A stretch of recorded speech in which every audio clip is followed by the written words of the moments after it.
Assalamualaikum warahmatullahi wabarakatuh.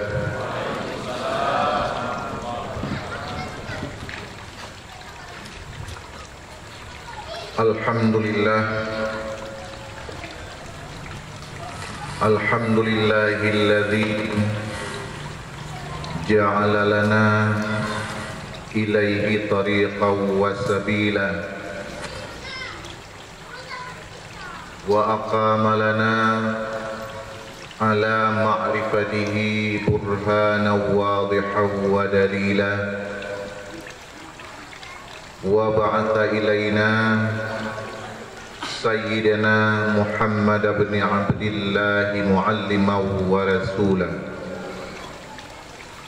sallallahu alaihi wa ala alihi wa sahbihi bukratan wa asila.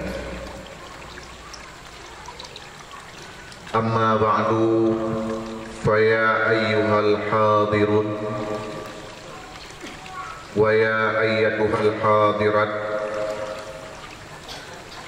qaddimu a'malakum lidaril akhirah tajidu 'indaha fawzan wa najah. Qala Allah Ta'ala fil Qur'anil Karim, A'udzu billahi minasy syaithanir rajim. Bismillahirrahmanirrahim. Inna iddatash syuhuri 'indallahi 12 syahran fi kitabillah yauma khalaqas samawati wal ard minha arba'atu hurum Dzalika ad-dinul qayyim fala tadhlimu fihinna anfusakum. Shadaqallahul azim. Wa qala an-nabiy sallallahu alaihi wasallam, Rajabu syahri, Rajabu syahrullah, wa Sya'ban syahri, wa Ramadan syahru ummati. Allahumma rabbi syrah li sadri wa yassir li amri wahlul 'uqdatam min lisani yafqahu qawli. Yang saya hormati Bapak Wali Kota Langsa atau yang mewakili, yang saya hormati Bapak Camat serta jajarannya, Bapak Mukib, Bapak Resi, Tuhabut, Tuhalapan, tokoh-tokoh masyarakat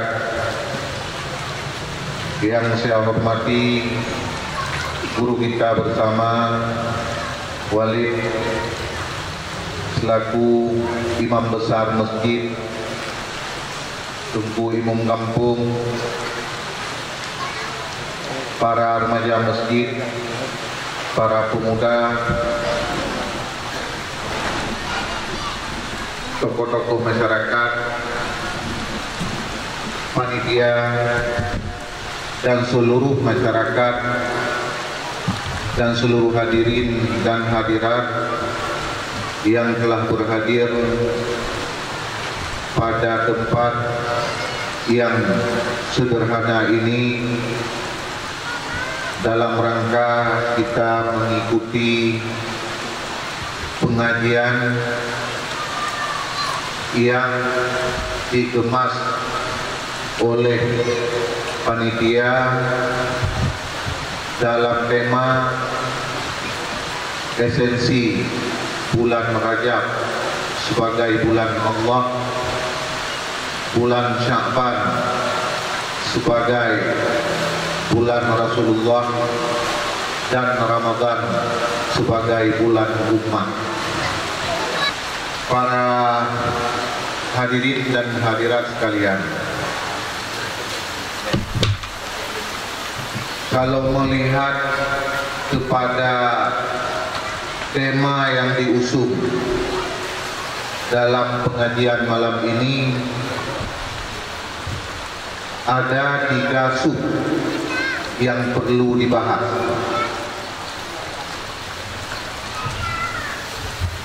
Yaitu tentang Rajab, Sya'ban, dan Ramadan.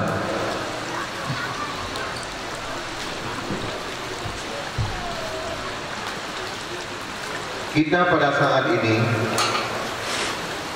berada dalam bulan Sya'ban yang insya Allah beberapa malam lagi akan sampai kepada malam nisfu Sya'ban. Berarti bulan Rajab telah kita lewati. Kita sedang di bulan Sya'ban dan akan kita jelang bulan suci Ramadan. Cuma karena tema yang diusung ini menyangkut 3 bulan, maka dalam materi pengajian pada malam yang berbahagia ini, saya akan menyinggung juga sedikit tentang permasalahan yang berkaitan dengan Rajab. Sebelumnya saya perlu menyampaikan kepada para hadirin dan hadirat sekalian,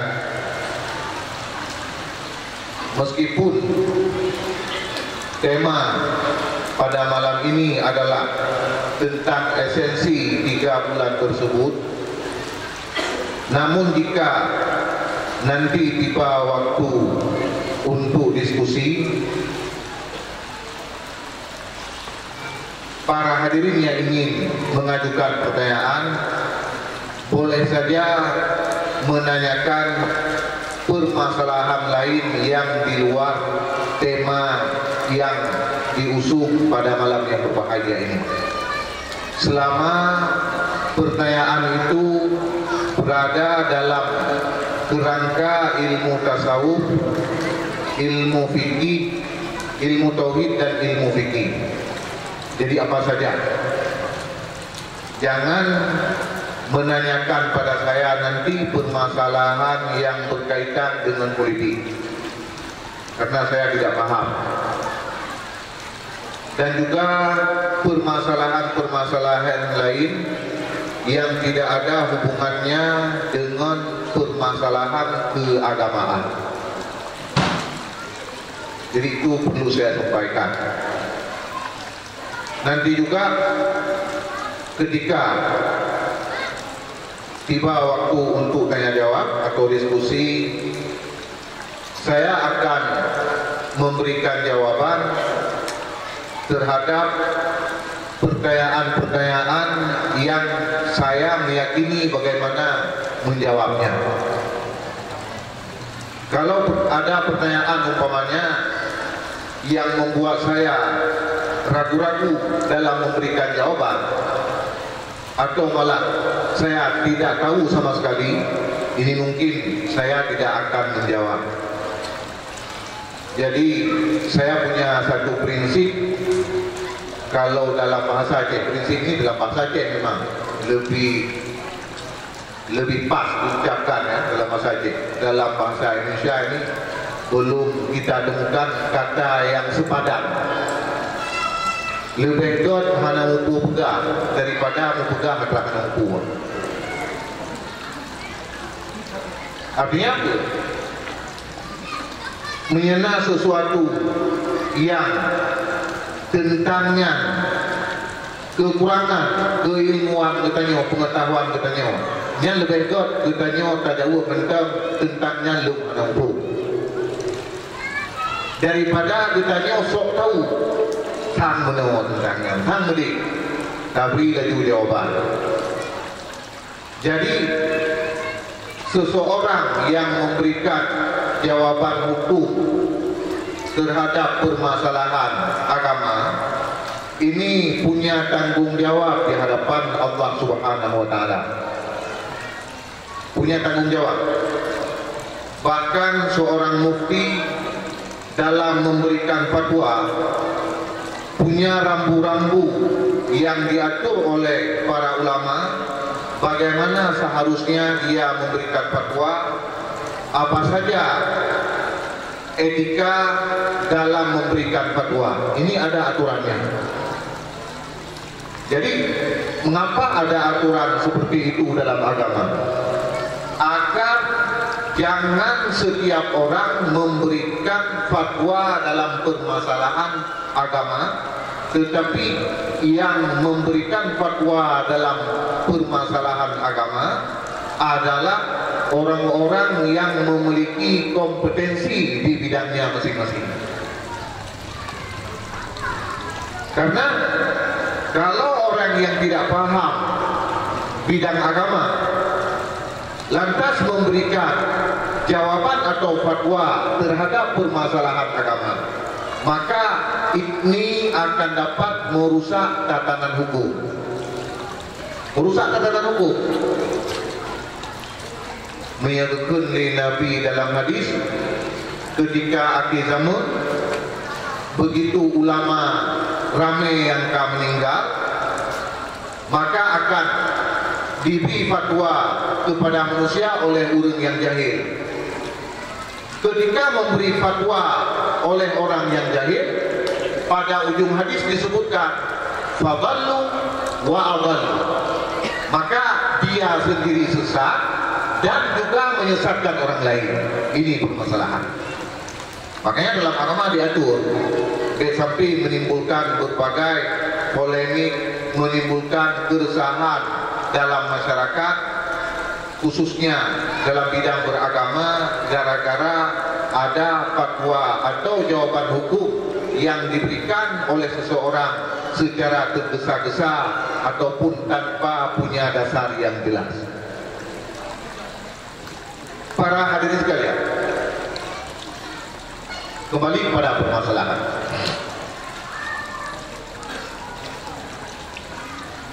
Tentang esensi 3 bulan tersebut. Mengapa ada sebagian waktu yang dimuliakan atau yang dipandang mulia dibandingkan dengan waktu yang lain? Ini tidak lain mulianya waktu tertentu karena terdapat kejadian-kejadian besar dalam waktu tersebut. Umpamanya, mengapa bulan Rajab itu dipandang sebagai suatu bulan yang memiliki keagungan? Karena dalam bulan Rajab itu memiliki peristiwa penting.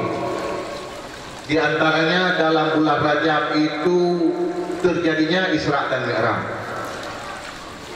Isra dan Mi'raj ini merupakan peristiwa yang cukup besar, di mana pada peristiwa tersebut memberikan gambaran secara jelas tentang bagaimana kekuasaan Allah Subhanahu wa taala. Bagaimana Allah Subhanahu wa taala melakukan sesuatu yang tidak mampu sama sekali oleh yang untuk dilakukan oleh yang selain Allah. Coba kita perhatikan pada ayat yang berbicara tentang Isra Mi'raj. Diawali dengan kata Subhanalladzi asra bi'abdihi lailan minal masjidil haram ilal masjidil aqsa. Maha suci Allah. Dalam ilmu Al-Quran dan juga dalam ilmu tafsir, para ulama memberikan penjelasan bahwa pada fawatihus suwar, artinya kata atau kalimat-kalimat yang menjadi pembuka surat dalam Al-Quran. Itu kadang-kadang dalam Al-Quran diawali dengan alif lam mim, ada alif lam ra, ada hamim, ada kaf ha ya ain sad, ada sabbaha, dan juga subhan. Jadi subhana itu merupakan salah satu kata yang dipakai untuk pembuka surat dalam Al-Quran. Para ulama menyatakan penggunaan kata-kata subhana ini khusus untuk sesuatu yang menunjukkan bahwasanya apa yang disebutkan di dalam ayat tersebut merupakan perbuatan yang hanya mampu dilakukan oleh Allah Subhanahu wa taala. Misalnya, Subhanalladzi asra bi 'abdihi lailan minal masjidil haram ilal masjidil aqsa. Maha suci Allah yang telah membawa berjalan pada malam hambanya, yaitu Nabi Muhammad SAW, dari Masjidil Haram ke Masjidil Aqsa.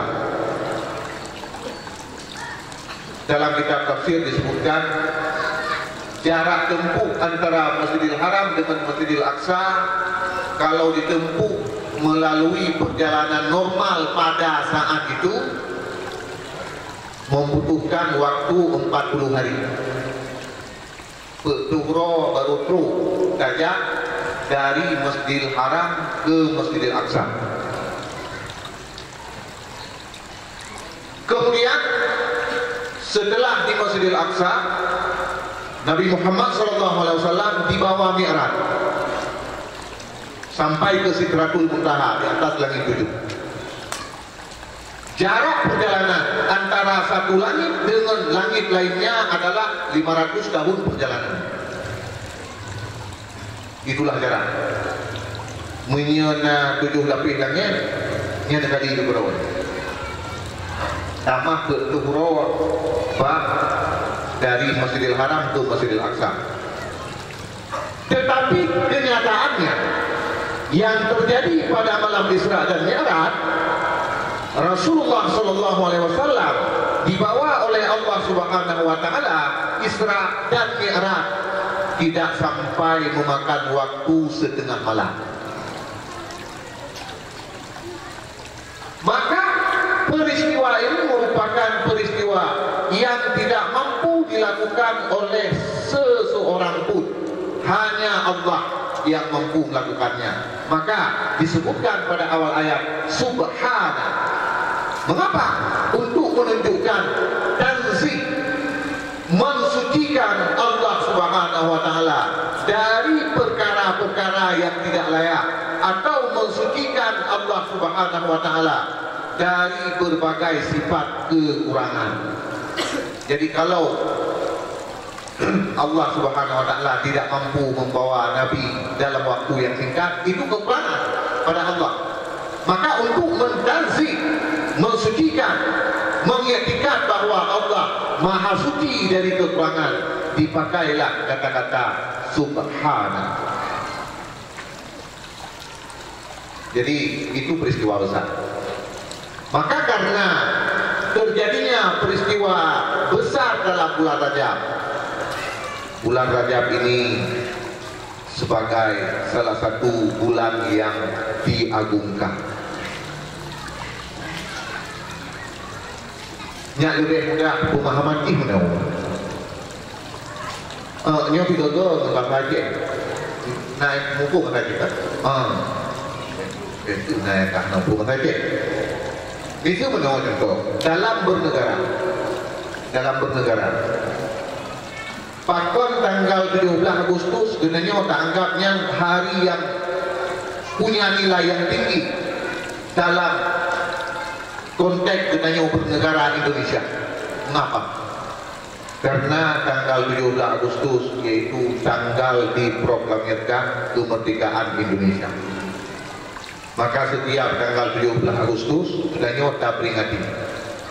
Jadi pakon pak tanggalnya tak anggapnya kena acara bina perlombaan dan sebagainya. Yang bina itu uragam pakai pukul kedua puntung ngagumok bagi dengan kedua dulu ini. Nah kita lihat. Jadi hal makalah karena orangnya nurut bergembira. Ya kira-kira. Pakon dalam bernegara dianggap nyu sebagai uro yang rayu. Nyu dalam konteks bernegara. Katakanlah karena terjadi peristiwa penting pada tanggal tersebut. Menakib Firdaus dilakukan ulang tahun pemayan bagi yang dilakukan. Maka tanggal lahir ini tanggal penting. Tak betul acara ulang tahun terlepas dari kepan hukum. Yang pegang masalah ulang tahun. Patut tak ada acara. Karena tak anggapnya bahwa penting urut lahir tanya penuh dunia. Jadi waktu tertentu itu dianggap berharga dan bernilai karena memiliki peristiwa tertentu. Ya. Kembali ke permasalahan para hadirin dan hadirat yang dirahmati Allah. Salah satu peristiwa besar sehingga bulan Rajab itu menjadi bulan yang diagungkan dalam agama karena terjadi peristiwa Isra dan Mi'raj. Kemudian juga bulan Rajab merupakan salah satu bulan yang disebut dengan bulan haram. Sebagaimana dalam Al-Quran surat At-Taubah, Inna iddatash syuhuri indallahi 12 syahran. Sesungguhnya bilangan bulan di sisi Allah Subhanahu wa taala berjumlah 12 bulan. Ayat fi kitabillahi yauma khalaqas samawati wal ardh. Keputusan tersebut terdapat dalam kitab Allah. Menurut mufassir, kitab Allah ini adalah Lauhul Mahfuz. Semenjak hari Allah menciptakan 7 petala langit dan bumi, minha arba'atu huruf, di antara 12 bulan tersebut ada 4 bulan yang dinamakan dengan bulan haram. Ada 3 bulan yang beriringan bulan haram tersebut, yaitu Dzulqa'dah, Dzulhijjah dan Muharram. Kemudian ada 1 bulan lagi yang terpisah, yaitu bulan Rajab. Zalika dinul qayyim, ketetapan yang telah dibuat oleh Allah Subhanahu wa taala, itulah agama yang lurus. Artinya mengikuti bagaimana ketetapan Allah, itulah beragama yang benar. Disebutkan oleh Allah dalam ayat tersebut, fala tadlimu fihinna anfusakum, maka jangan kalian menzalimi diri kamu dalam bulan-bulan tersebut. Salah satu adalah bulan Rajab. Hendapi Allah menzalimi roh. Menzalimi diri sendiri adalah melakukan maksiat. Jadi dalam bulan yang berharum oleh Allah Subhanahu wa taala, yang kemudian bulan harum, larangan untuk berbuat maksiat itu larangan lebih kuat daripada larangan berbuat maksiat pada waktu lainnya. Artinya larangan berbuat maksiat adalah selamanya, di setiap waktu kita dilarang melakukan maksiat. Tapi dalam bulan-bulan yang harum, yang larangan berbuat maksiat lebih berat ditetapkan oleh Allah Subhanahu wa taala, yang dan maksudnya. Artinya jika melakukan maksiat dalam bulan yang disebut bulan haram, dosanya dilipat gandakan, digandakan dosanya. Mengapa? Karena amalan kebaikan pada bulan tersebut diberikan gandaan oleh Allah Subhanahu wa taala. Contoh lain lagi, ditanya kita lakukan amalan kebaikan di Tanah Harum Mekah. dalam satu hadis Rasulullah mengatakan,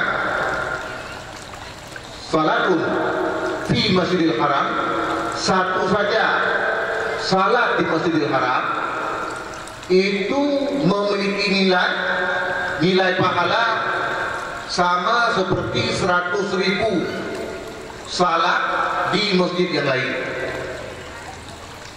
Yang hadis, para ulama memberikan penjelasan terhadap hadis tersebut bahwa kalau di tanah haram Mekah itu, misalnya seperti Imam An-Nawawi dan ulama-ulama lainnya mengatakan, bukan saja salat, tetapi juga kebaikan-kebaikan yang lain digandakan pahala oleh Allah Subhanahu wa taala.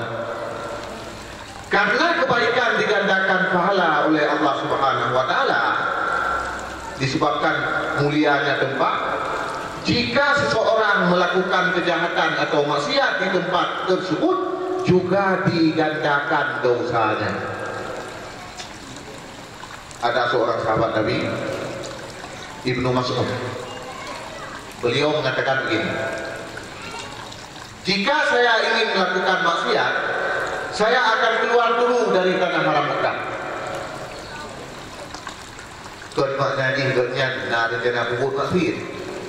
Tetapi yang ingin beliau nyatakan di situ bahwasanya melakukan perbuatan maksiat di tanah haram Mekah itu berat sekali, sehingga beliau seandainya jika ingin melakukan, beliau memilih keluar dari tanah haram karena gandaan dosa ini.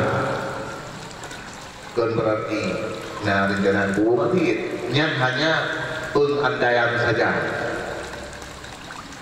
Jadi itulah di antara lain mengapa bulan Rajab itu merupakan bulan yang agung, sehingga karena dia merupakan salah satu bulan haram, dan berpuasa pada bulan-bulan yang haram itu memiliki gandaan pahala daripada Allah Subhanahu wa taala, yaitu melaksanakan puasa sunat.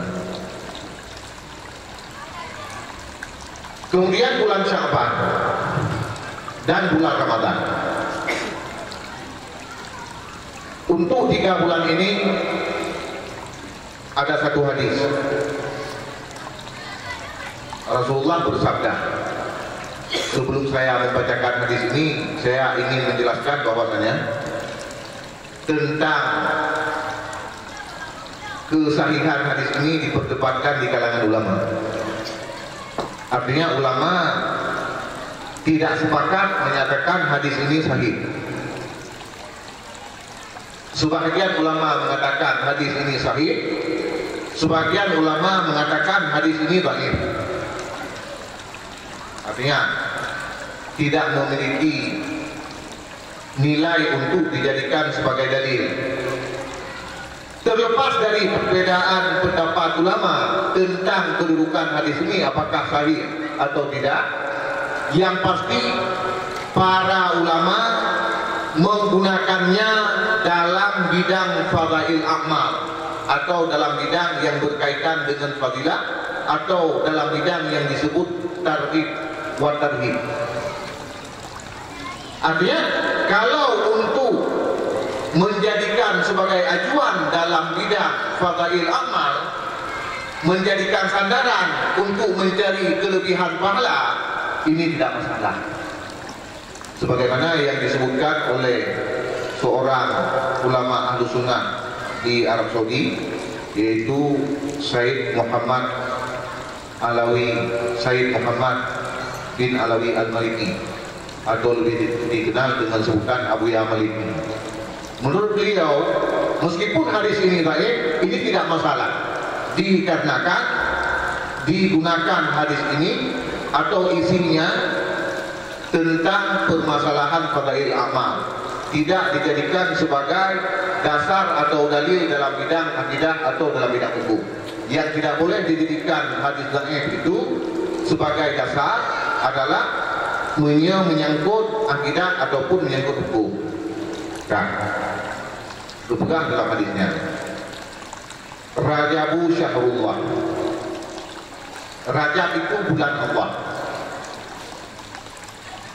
wa Sya'ban syahri, kata Nabi, Sya'ban bulan saya, wa Ramadan syahru ummati, dan Ramadan merupakan bulan umat saya. Kibar makna, apa maksud dari hadisnya? Bahwasanya Rajab bulan Allah, Sya'ban bulan Rasulullah, Ramadan bulan umat. Para ulama memberikan tafsir. Maksud Rajab bulan Allah adalah dalam bulan Rajab Allah Subhanahu wa taala memberikan pengampunan dosa kepada manusia tanpa melalui perantaraan seseorang pun. Itu artinya. Maka itu Rajabnya bulan Allah.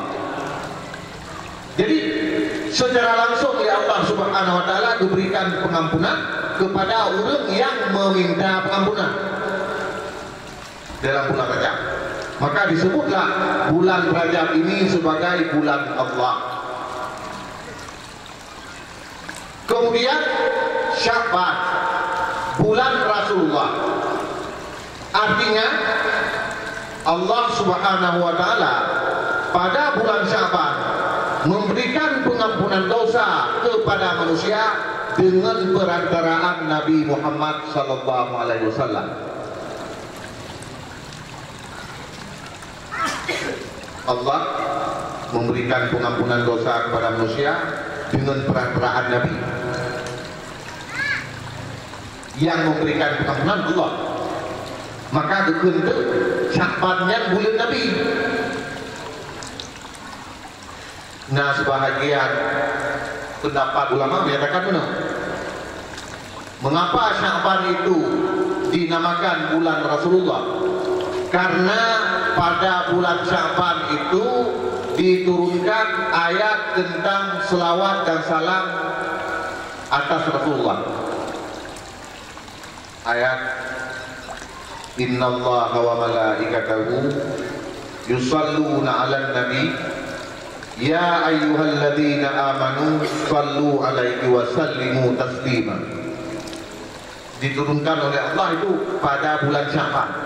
Kandungan ayat tersebut yaitu berisi perintah untuk berselawat dan mengucap salam kepada Nabi. Sesungguhnya Allah dan para malaikatnya berselawat di atas Nabi. Yang dipegang dalam ayatnya. Jadi Allah berselawat kepada Nabi, malaikat berselawat kepada Nabi. Jadi ini Allah berselawat kepada Nabi, malaikat berselawat kepada Nabi. Ini akan menjadi hal yang luar biasa. Meskipun makna berselawat di situ berbeda dengan makna berselawat yang muncul dari manusia biasa. Ya ayyuhalladzina amanu sallu 'alaihi wa sallimu taslima.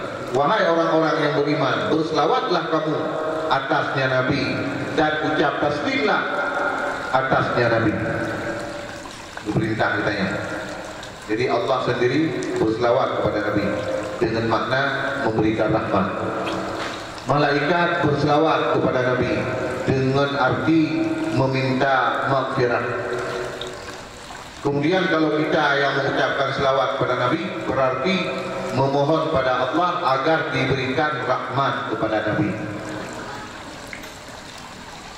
Jadi karena pada bulan Sya'ban itu diturunkan ayat tentang berselawat kepada Nabi, disebutlah bulan Sya'ban itu bulan Nabi. Kemudian Ramadan disebutkan dengan bulan umat. Mengapa? Karena Allah Subhanahu wa taala pada bulan Ramadan memberikan pengampunan kepada manusia dengan perantaraan umat. Mungkin boleh kami penjelasan betul gimana makna diberi pengampunan oleh Allah dengan perantaraan Nabi, diberi pengampunan oleh Allah dengan perantaraan umat Nabi. Lumpukah kamu tidak? Ceritanya ditulis oleh Imam Ghazali dalam kitab Ihya Ulumuddin. Konteks mana? Ceritanya konteks dalam getanyo melaksanakan haji, khususnya ketika getanyo melakukan wukuf di Arafah, karena ketika melaksanakan wukuf di Arafah semua manusia terkonsentrasi pada satu tempat, yaitu di padang Arafah. Manusia dari berbagai negara dengan berbagai bahasa yang berbeda, dengan berbagai warna kulit, meminta satu pada Allah, yaitu pengampunan dosa. Maka disebutkan di situ bahwasanya jangan ketika kita melakukan wukuf di Arafah memandang hina orang lain. Mengapa?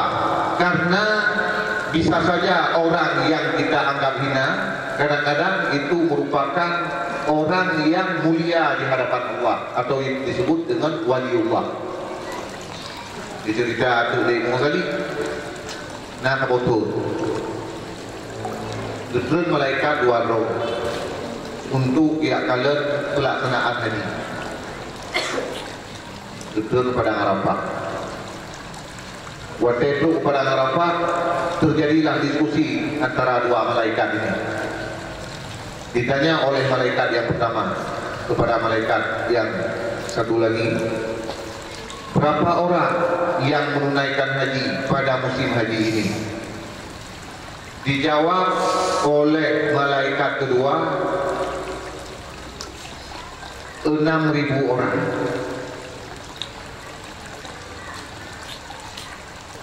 Kemudian ditanyakan lagi oleh malaikat pertama, dari 6.000 orang yang melaksanakan haji pada tahun ini, berapa orang yang diterima hajinya oleh Allah Subhanahu wa taala? Malaikat yang kedua menjawab, hanya 6 orang. Jadi urus pembut haji maksudnya 6.000 roh, yang diterima haji oleh Allah 6 roh. Habis dialog dua malaikatnya di lagi. Selesai pelaksanaan haji, dua gedrenglah umum, bijaklah pada Arafah. Ternyata waktu itu kala di pada Arafah, dosa manusia dominan dan bentuk oleh Allah Taala dalam wujud yang hanagon. Timbullah pertanyaan dari malaikat yang pertama, nyokah selesai pelaksanaan haji, berapa orang yang diterima hajinya oleh Allah Subhanahu wa taala? Dijawab oleh malaikat yang kedua, semuanya diterima oleh Allah Subhanahu wa taala. Semua jemaah haji diterima hajinya oleh Allah Subhanahu wa taala. Mengapa bisa demikian? Tadi hanya 6 orang. Dijawab oleh malaikat yang kedua, semua diterima hajinya oleh Allah Subhanahu wa taala dengan keberkatan 6 orang tadi. Jadi diterima haji oleh Allah Subhanahu wa taala bakturnya untuk mandum jamaah haji gara-gara nanam bro jamaah haji penuh. Soalnya waliullah aulia. Nyonya maksudnya gepampun dosa oleh Allah Subhanahu wa taala terhadap kita yang pampun Allah. Tapi bisa saja dengan sebab lain, dengan peran-peran lain. Nah, makanya dalam akidah Ahlussunnah wal Jamaah dibolehkan tawasul. Tawasul. Kalau kita berdoa umpamanya, Allahumma inni as'aluka bijahin nabiyil karim, rizqan halala, dalam nama Allah, ya Allah, dengan kemegahan Nabi Muhammad SAW berikan rezeki yang halal kepada saya. Itu namanya tawasul. Kita minta kepada Allah, minta kepada Allah, tetapi permintaan kita tersangkut dengan orang yang dicintai oleh Allah. Karena benar, kadang-kadang doa ketika hanya tidak, doa cukup doa. hana tak taubat, kalau dia tak doa kepada Allah. Dan lagi apa Allah? Jadi hana titik temu antara peminta dan pemberi. Yang beri Allah maksudnya betulnya cukup betul.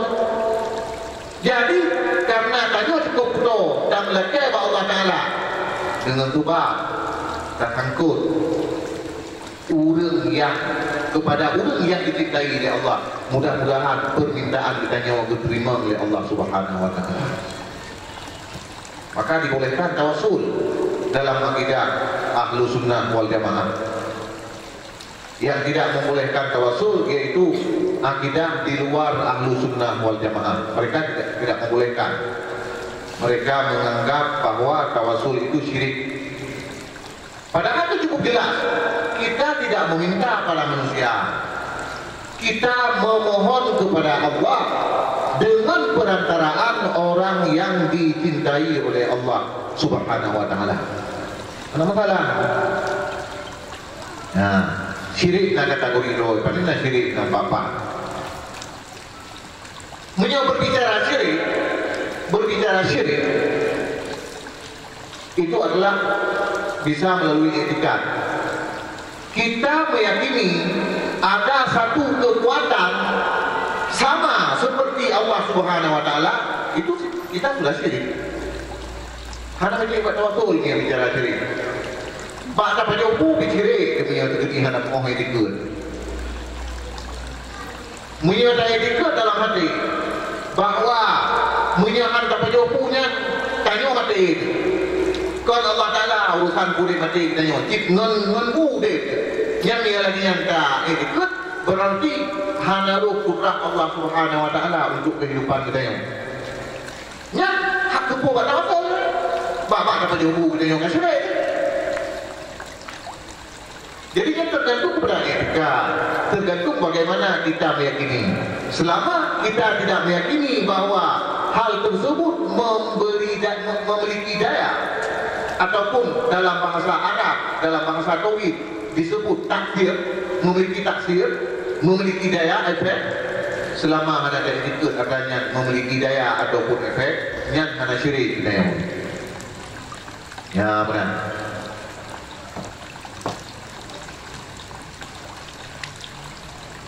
Saja benar.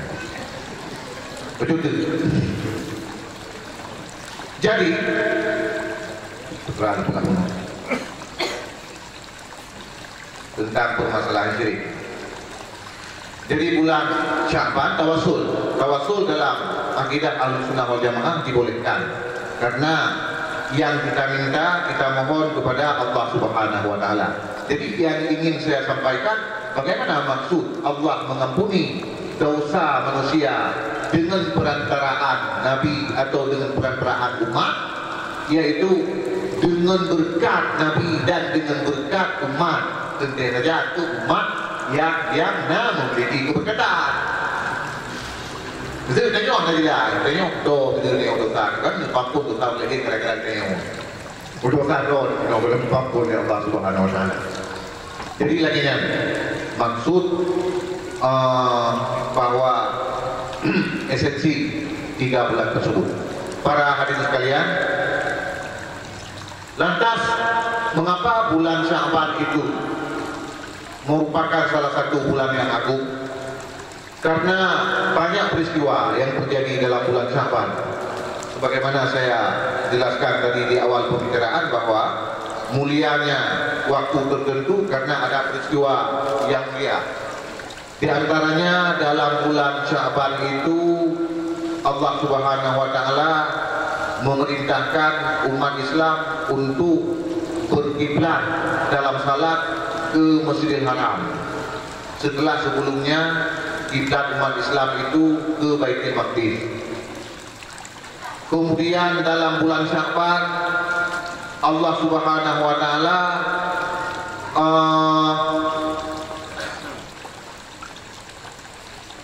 memerintahkan kepada malaikat untuk membawa amalan manusia yang merupakan amalan setahun. Jadi yang kata kerja di dunia selama itu amalan baik, amalan kebaikan atau amalan kejahatan, nyan bak bulan Syaban tepatnya pada malam nisfu Syaban, itu akan dibawa oleh para malaikat kepada Allah Subhanahu wa taala. Maka ada satu hadis Rasulullah SAW berpuasa pada hari nisfu Syaban.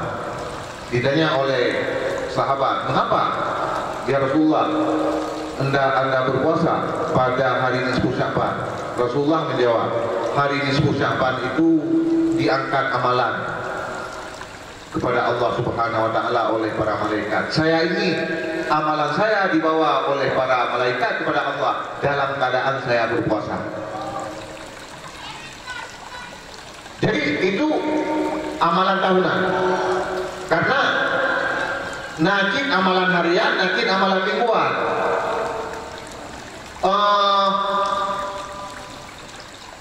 Setiap terbenam matahari, para malaikat yang bertugas siang hari itu membawa amalan kita kepada Allah Subhanahu wa taala. Amalan yang kita lakukan pada siang hari. Selanjutnya bertugas malaikat malam. Waktu subuh dia membawa amalan yang kita lakukan di waktu malam. Ya, jadi niat amalan harian. Kemudian yang amalan mingguan yaitu ba'urah ramai. Amalan tahunan yaitu pada bulan Syaban, tepatnya malam nisfu. Maka malam nisfu Syaban karenanya malam yang memiliki fadilah yang cukup besar, kita harus berusaha semampu mungkin untuk memperbanyak ibadah. Karena malam pergantian buku catatan amal yang sudah kita lakukan 1 tahun lamanya itu diganti oleh Allah Subhanahu wa taala. Jadi tatub li ditanya tahun yang dah terlewatnya dengan cara yang ya benar. Kemuliaan lainnya dikarenakan bulan Syaban itu memiliki satu malam yang memiliki nama yang cukup banyak, malam nisfu. Sebagaimana yang telah saya sampaikan, itu disebut sebagai malam mubarakah, Lailatul Mubarakah, Lailatul Bara'ah. Cukup dulu nama karena mulia. Tak antara lain kemuliaan malam nisfu Syaban. Rasulullah bersabda dalam satu hadis bahwasanya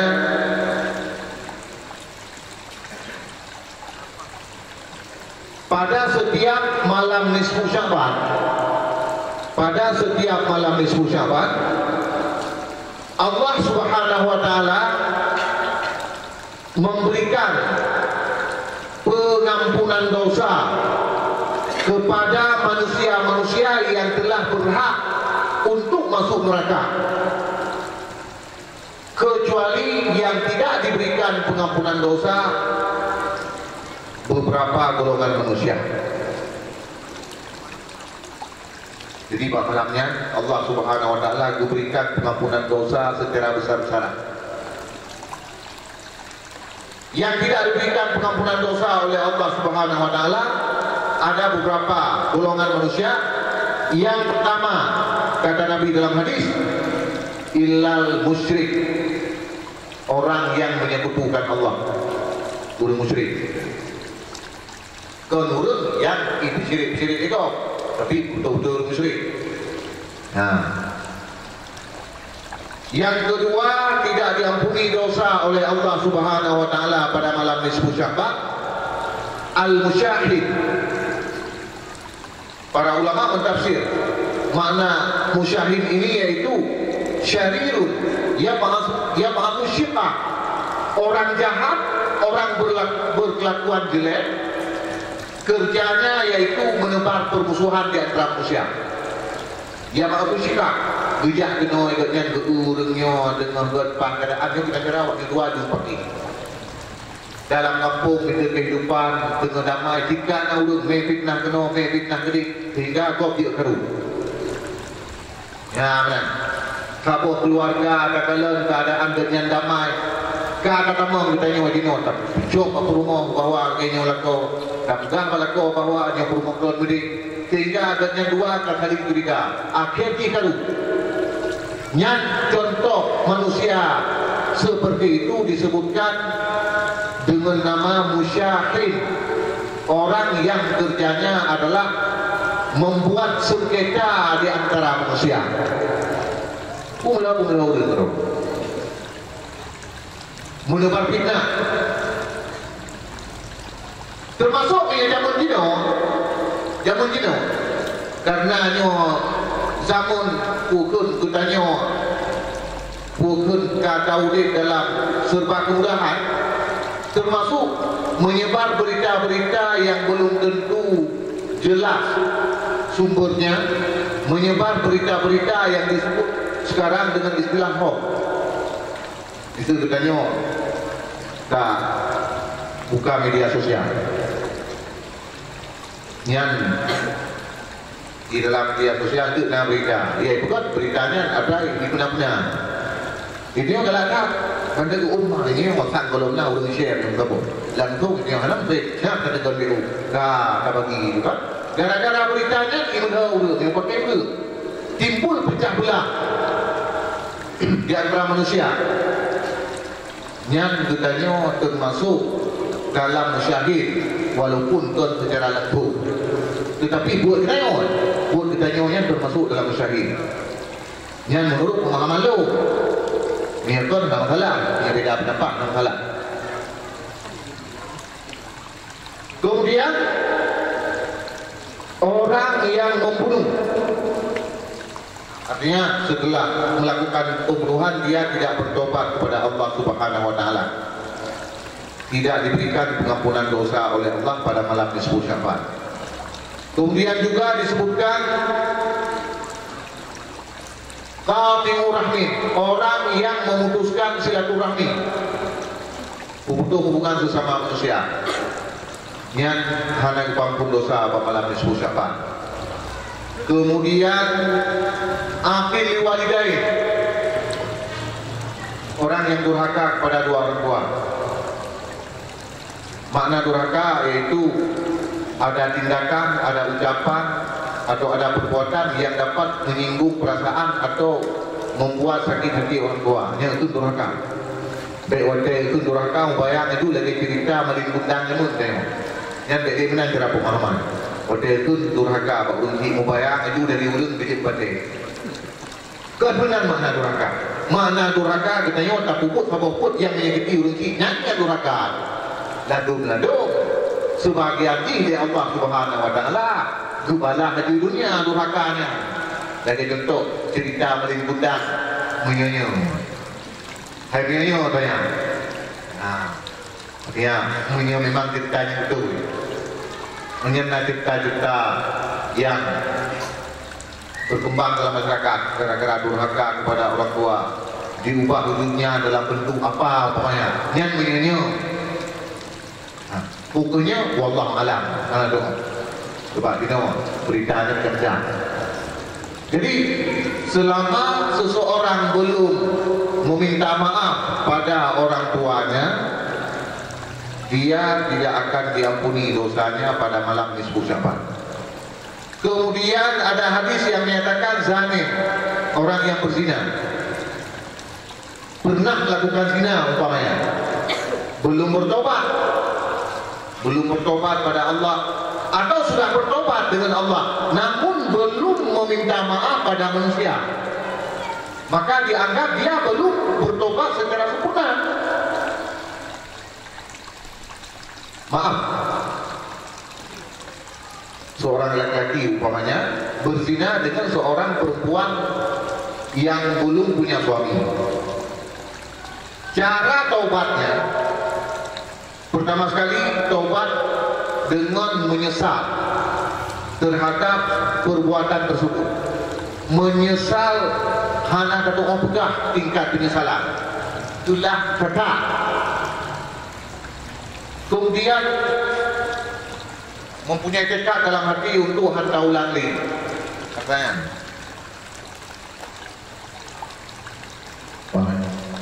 kita mengetahui.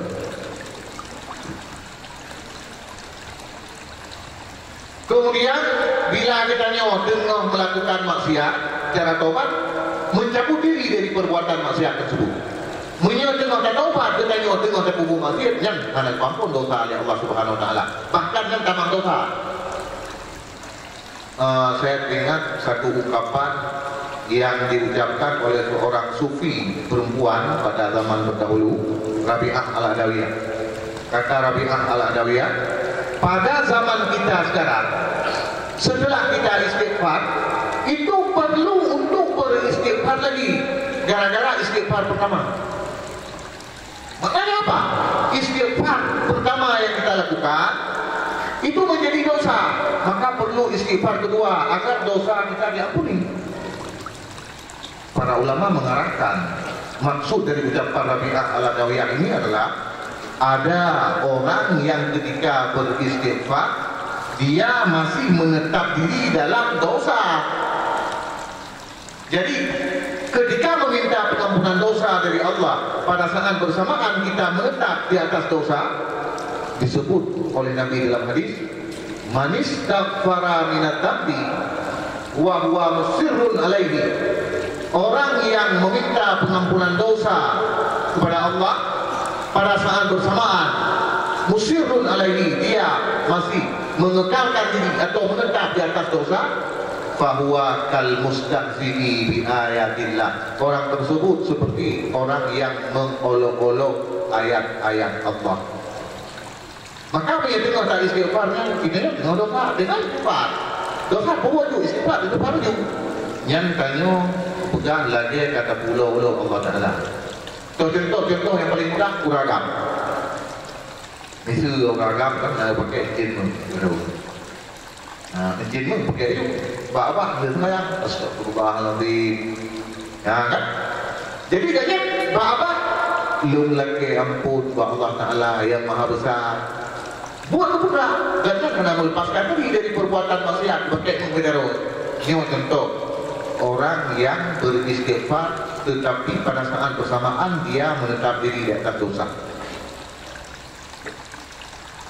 Kemudian selanjutnya, taubat yang sah, kalau ada kaitan dosa tersebut dengan manusia harus meminta maaf. Contoh bunuh perzinaan. Seorang laki-laki berzina dengan perempuan yang punya suami. Baru sah taubat laki-laki tersebut harus meminta maaf dari ayah perempuan tersebut. Dia golong laki maaf dari ayah urinamnya, yang golong sempurna taubat. Karena dosa dengan manusia, golong laki maaf. Menya urinamnya karena suami, baru sah taubat, ia lagi maaf bak suami urinamnya. Bagaimana? Cara berbeda, hai cara untuk hubungan. Yang menaik secara global. Kemudian ada juga hadis yang menyebutkan salah satu kelompok yang tidak dimaafkan, yang tidak diampuni dosa pada malam nisfu Sya'ban, yaitu musafir. Musafir adalah orang yang dipakai pakaian untuk temet, tapi untuk bermegah-megah ataupun untuk menyombongkan diri. Nah, untuk menyombongkan diri. Jadi yang sebenarnya orang yang baik pakai pakaian tutup, temet mendung, tutup tempat-tempat. Nah, mana? Jadinya pedung-pedung perkara, pedung-pedung golongan yang tidak diampuni dosa oleh Allah Subhanahu Wa Taala pada malam nisfu Sya'ban. Lantas apa yang dianjurkan kepada kita pada malam nisfu Sya'ban? Diperintahkan dan dianjurkan untuk menghidupkan malam tersebut. Bagaimana cara menghidupkan malam nisfu Sya'ban? Tidak lain adalah dengan melakukan berbagai macam ibadah. Yang nak terjadi malamnya, menyahana salah lu, menyahana salah lenda malam Selasa. Nyo katanya Pak Puronyo entah 12 atau lewat. Berarti malam Selasa. Malam Selasa untuk pelindung Nisfu Sya'ban mungkin kemungkinan malam Selasa. Yang resmi itu akan nabungan mungkin dari mungsi dan sebagainya. Melakukan berbagai bentuk ibadah. Menurut Abuya Maliki dalam kitab beliau yang diberi nama Madza fi Sya'ban, salah satu amalan yang bagus untuk dilakukan pada malam Nisfu Sya'ban yaitu membaca surat Yasin dengan 3 kali tamat. Artinya ada yang tamat surat Yasin masing-masing. Pada bacaan pertama kita niatkan agar diberikan keselamatan iman dengan berkat surat Yasin. Bacaan yang kedua kita niatkan dengan berkat surah Yasin agar diberikan rezeki yang halal. Dan yang ketiga diniatkan dengan berkat surah Yasin agar dapat kita mempergunakan umur kita dalam kebaikan. Yang salah satu. Ibadat lainnya adalah melakukan salat sunat. Berapa rakaat? Tidak dibatasi, semampu kita. Lakukanlah sebanyak mungkin. Kibatan ini hotel semayang sunat. Sahaja lu semayang sunat 2 rakaat lillahi ta'ala. Ini dah pukul 2 rakaat. Sahaja lu semayang sunat 2 rakaat karena Allah Ta'ala. Padanya sepanjang malam Nisfu Sya'ban berdiri pukul. Berdiri. Ini jamun Rabi'ah Al-Adawiyah. Itu semayang sunat dengan semalam kira-kira rakaat. Jadi ketika urung lain semayang, maka semayang sunat di malam tu kira-kira rakaat. Dia agar ilmunya menjadi umat kebanggaan Nabi. Pada orang akhirat, jika di Nabi Muhammad sallallahu alaihi wasallam, Nabi yang lain, wahai para Nabi, adakah di antara umat anda seorang perempuan yang beribadat seperti Rabi'ah Al-Adawiyah dalam umat saya? Jadi untuk menjadi kebanggaan Nabi yang diwang ibadah. Jangan dipikir karena tingkat beliau sudah tingkat tinggi. Jadi beliau melaksanakan salat bukan lagi mengejar pahala, meninggalkan perbuatan dosa bukan lagi untuk menghindar dari neraka, tetapi mengerjakan salat, mengerjakan ibadah dan menghindar dari perbuatan maksiat hanya karena Allah Subhanahu wa taala. Jadi ikhlas tingkat tinggi. Ya. Jadi tanit dalam semayang itu benar pajan yang terpukul antara Maghrib dan Isya ataupun Isya. Pajan semayang itu 2 rakaat sunat teluk karena Allah Taala. Kemudian membaca Al-Quran, baca tasbih, baca zikir, dan baca pukul selawat kepada Nabi. Artinya pudit malamnya dengan berbagai macam bentuk ibadat. Bentuk ibadat selama putnya yang kita lakukan dikategorikan dalam ibadat, yang dengan tapuput untuk menghidupkan malam Nisfu Sya'ban. Para hadirin yang dirahmati Allah, sebagai penutup, setelah Sya'ban kemudian kita akan masuk kepada bulan yang disebut dengan Sayyidul Syuhur, yaitu bulan Ramadan. Jadi dipegang oleh para ulama, siapa yang dalam bulan Sya'ban itu sudah memiliki kenikmatan dalam ibadat, maka dalam bulan Ramadan hal tersebut akan membuat dia lebih mudah dalam memperbanyak ibadat kepada Allah Subhanahu wa taala. Maka setelah bulan Sya'ban, nanti dalam bulan Ramadan yang merupakan Sayyidul Syuhur, yang berupa tingkat ta'id berupa pahala. Benar, ta'id tetap berupa pahala. Hai, begini, itu buat teror, tapi yang kecil. Hai, nak hadis, mah hadis tengok, ta'id. Cuma karena berbicara tarikh wa tarikh, namanya no Musa ini ibadah. Tidur orang yang sedang berpuasa itu ibadah. Dulu kita waktu pulang. Kena pukul. Hanya pada ganggu-ganggu bedang. Karena berat nak budak-budak dia lakukan kegiatan. Pulau bentuk hotel-hotel maya. Dia hampir tu. Dia tahu dari itu kemayang kopok. Anak kemayang kopok kaki lain. Jadi nak pertanyaan bukanlah bulan Ramadan. Setan ikan. Nah urut kita kemayang. Nah jawapan lucu. Ni jawapan yang bebut tu kan. Nah jawapan lucu tu jauh. Hai ikan setannya bak kira-kiranya. Jawapan yang betul kebenaran jawapan lucu. Jawapan betul. Walaupun syaitan diikat, tetapi nafsu ketanya tentang bekerja. Jadi yang mempengaruhi seseorang itu tidak melakukan ibadat atau mempengaruhi berbuat kejahatan adalah nafsu. Ini di luar Ramadan kan dua-dua. Nafsu ada dalam, syaitan ada dua. Jadi dua itu dia. Jadi demikianlah penyampaian saya pada malam yang berbahagia ini.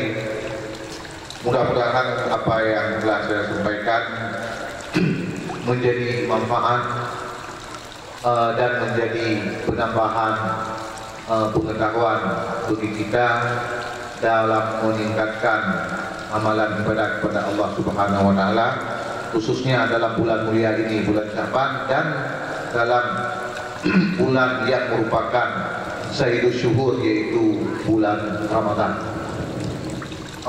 Berikutnya sebagaimana yang telah disampaikan oleh panitia tadi, bahwa ini ada sesi nanya jawab.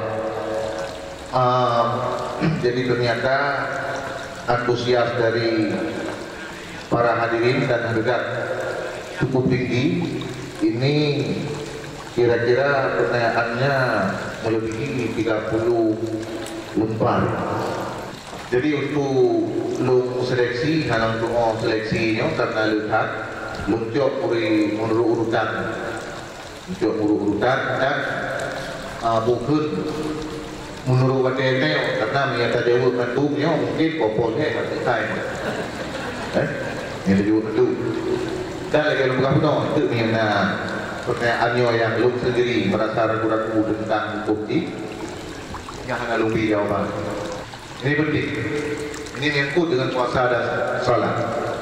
Ini pertanyaan yang patut tadi.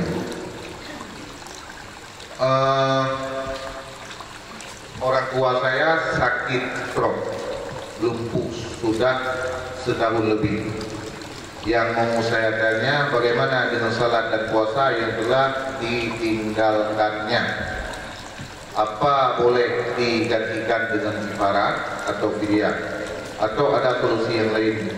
Fidyah puasa berapa mud untuk satu puasa yang ditinggalkan?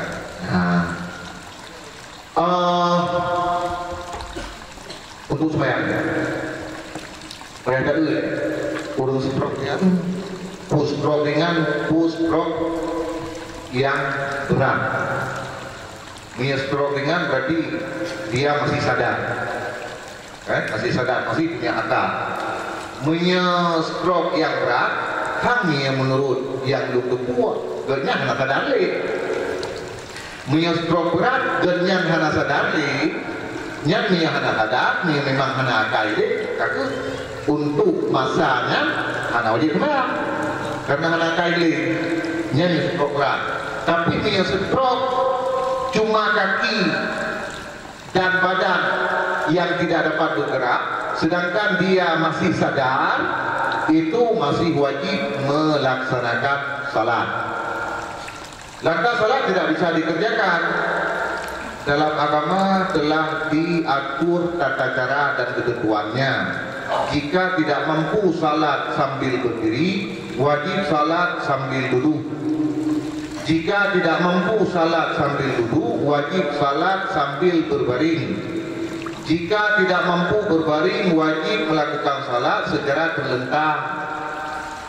Jika juga tidak mampu, wajib salat itu dengan cara mengisyarat.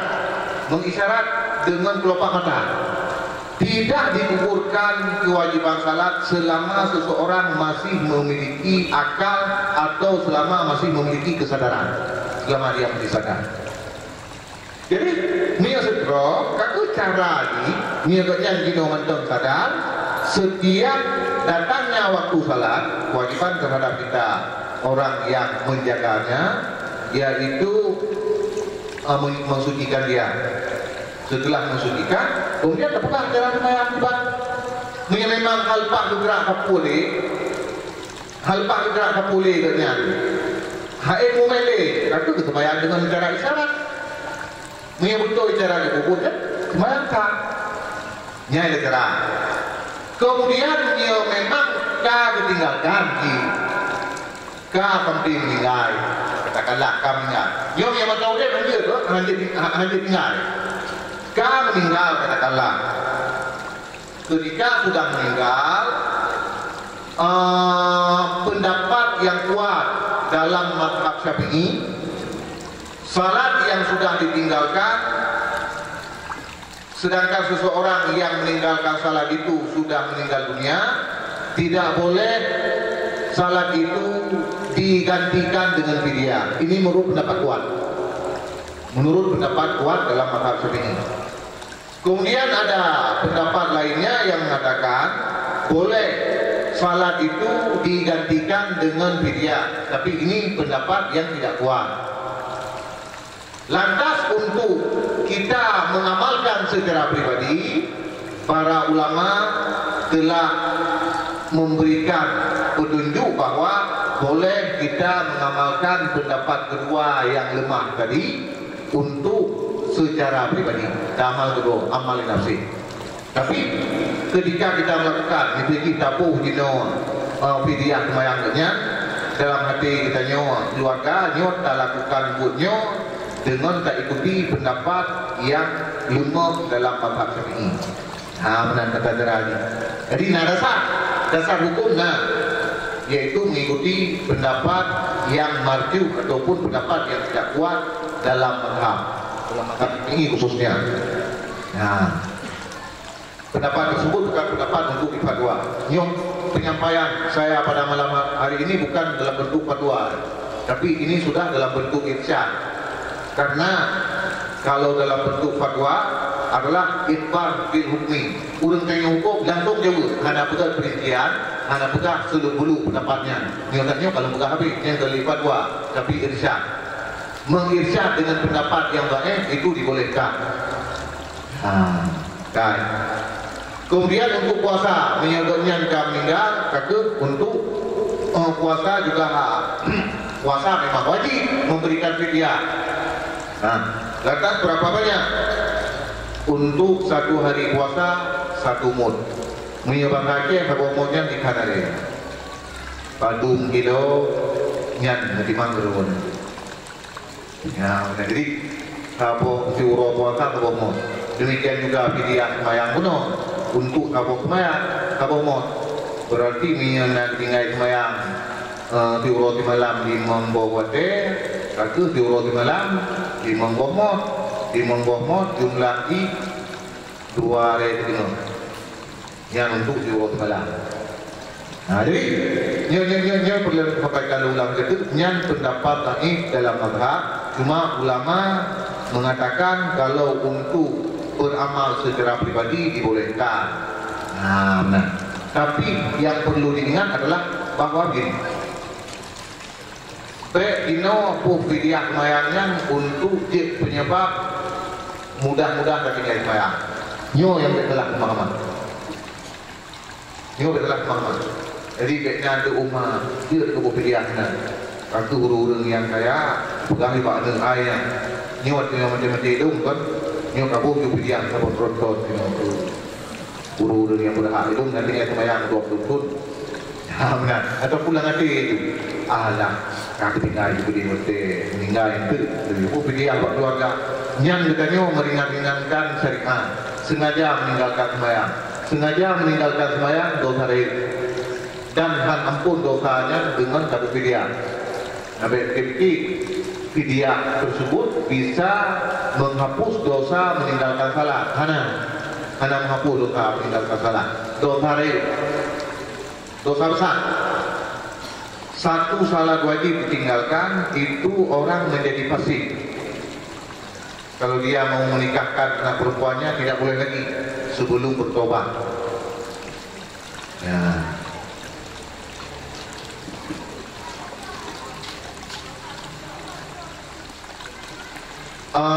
Pertanyaan selanjutnya, seorang anak perempuan ingin menikah, tapi ayahnya tidak mau menikahkan putrinya sampai 3 kali. Kemudian anaknya itu pergi sampai kepada musafah kasar, sehingga anaknya itu pun dinikahkan oleh adik ayahnya. Yang menjadi pertanyaannya, apakah nikahnya itu sah atau tidak sah?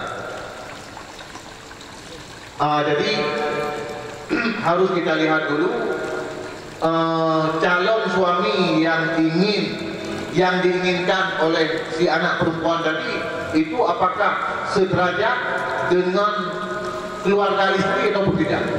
Artinya apakah calon suami ini memiliki kafaah dengan keluarga istri ataupun tidak. Kafaahnya nilai kesetaraan setingkat. Artinya Fir'aurina ayah Urinangnya pedagang Mekah umpamanya, nyo hana sederajat dengan urang agam yang ayah urang agamnya kerja agaknya mampu bro umpamanya, maaf. Jadinya hana putut hana sabo tingkat pak profesi kerja. Nah kan, jadi urang agam yang diinginkan menikah li aning inang guno hana sederajat dengan keluarga dina dan wali handetin yang menyahandetin di wali tidak berdosa, wali tidak salah.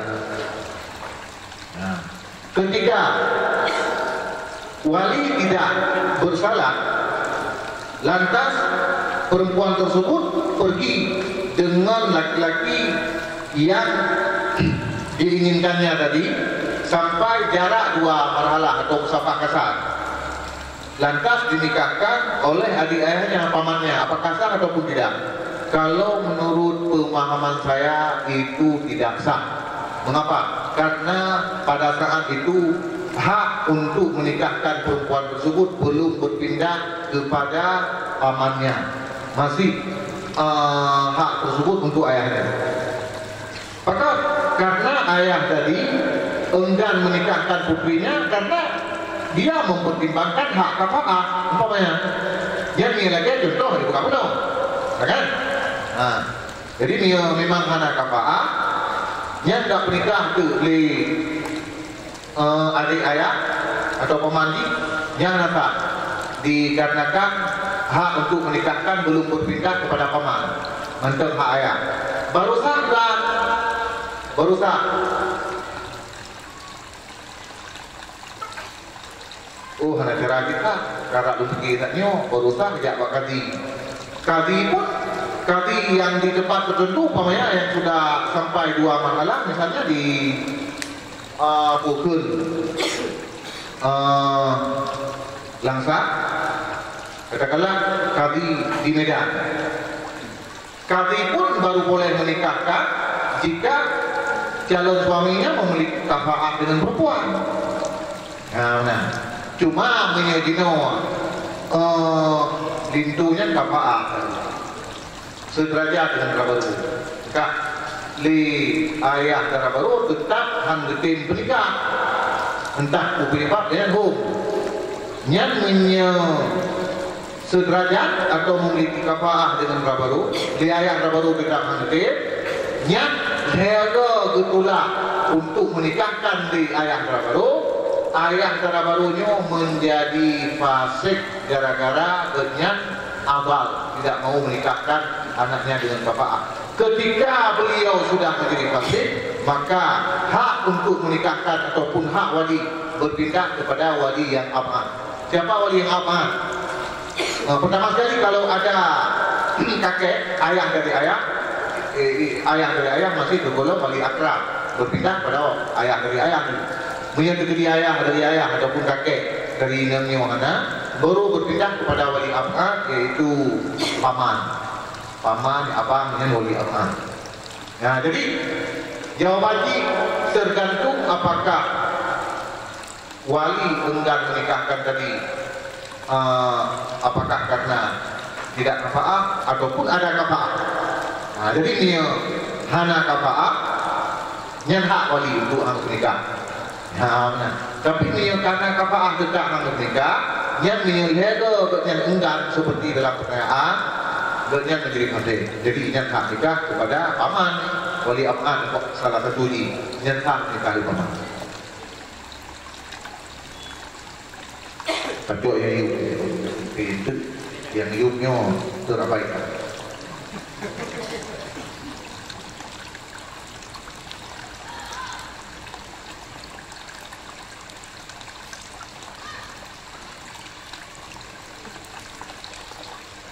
Hanya pertanyaan cuma permintaan. Tentu saya sudah hijrah, tapi orang tua saya belum hijrah.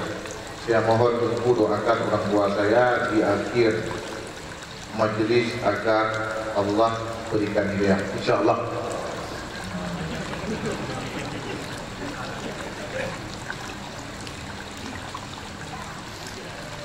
Pak dengar.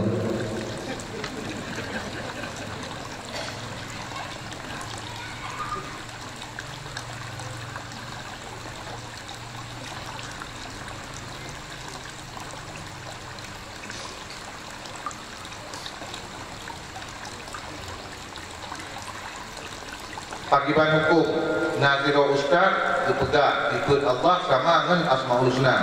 Betul yang nengku punakalah menyertai ikut imam dengan dunia. Sifat Allah dah jelas, yang mudah dipahami tentang sifat Allah, yaitu 20 yang wajib, 20 yang mustahil, 1 yang jaiz. Kemudian tentang asma Allah, ini dalam akidah Ahlussunnah wal Jamaah, nama-nama Allah itu tauqifiyah. Nah, itu tidak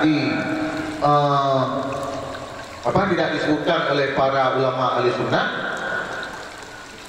sebagai sifat yang wajib diketahui. Sebenarnya sifat Allah Subhanahu wa taala itu lebih daripada 20. Karena Allah Maha sempurna. Kesempurnaan Allah itu tanpa ada batas. Cuma yang wajib kita ketahui yang dibebankan terhadap mukallaf cuma 20. Jadi misalnya dalam Asmaul Husna Al-Badi', ya kan? Al-Badi', apalagi Ar-Rasyid, ya kan? Ar-Rasyid. Jadi itu Asmaul Husna. Jadi Ar-Rasyid itu kata sifat namanya. Kata sifat, ini kata yang menunjukkan kepada zat dan sifat. Tentu ada sifat di situ. Ya. Kemudian Al-Badi', Al-Badi' ada sifat di situ. Jadi termasuk juga dalam sifat, cuma bukan sifat yang wajib diketahui oleh para mukallaf. Sifat yang wajib diketahui adalah yang disebutkan oleh ulama dalam akidah 50. Karena sifat-sifat kesempurnaan Allah. Ar-Razzaq, Allah Maha Pemberi rezeki, umpamanya. Jadi kalau Allah Maha Pemberi rezeki, pasti beliau Allah Subhanahu wa taala memiliki sifat yaitu untuk memberi rezeki. Nah, cuma bukan sifat yang wajib diketahui. Yang dipegang di bahwa Asmaul Husna yang sama dengan sifat yang sebenarnya salah cara pegang. Salah cara pegang. Nah, benar. Kecuali berhukam tauhid yang wajib diketahui ini oleh macam pegang. Ada tauhid rububiyah, ada tauhid uluhiyah, dan ada tauhid asma wa sifat. Tauhid asma wa sifat itulah membicarakan sifat Allah. Yang menyelaginya yang disampaikan di urutnya, yang salah. Karena membagi tauhid menjadi 3, ada tauhid rububiyah, tauhid ilahiyah, tauhid asma wa sifat. Itu merupakan salah satu bid'ah terbesar dalam bidang akidah. Rasulullah tidak pernah membagi tauhid 3. Para sahabat Nabi yang merupakan salafus salih, para tabi'in yang merupakan salafus salih, tidak pernah membagi tauhid itu menjadi 3.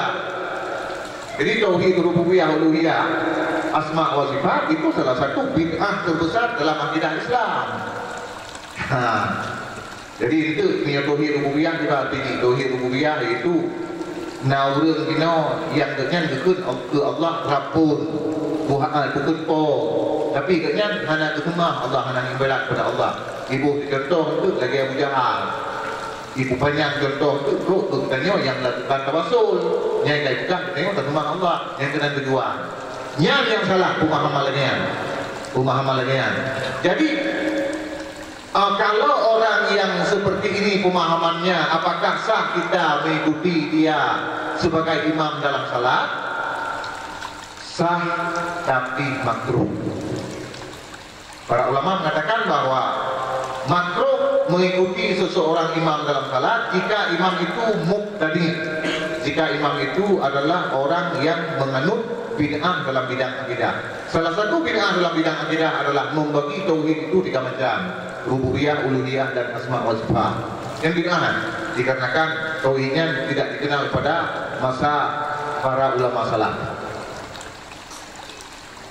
Kakak cuma makruh, maka hana ulain dan munghu cuma menawai ni makruh saya ikut ternyata salah jemaah dikatakan. Artinya setiap makruh yang berkaitan dengan tata cara pelaksanaan jemaah itu menghilangkan pahala berjemaah.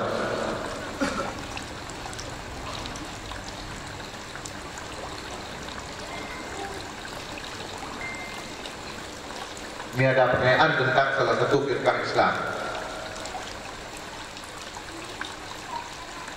Wahabi adalah firqah Islam. Kalau ada orang yang membenarkan Wahabi, apakah orang itu menjadi kafir ataupun tidak? Kalau menurut pemahaman saya, dia tidak menjadi kafir. Karena salah satu ciri akidah Ahlussunnah wal Jamaah, siapa Ahlussunnah wal Jamaah? Asy'ariyah dan Maturidiyah. Kemudian ditambah oleh para sebahagian ulama, yaitu Asy'ariyah.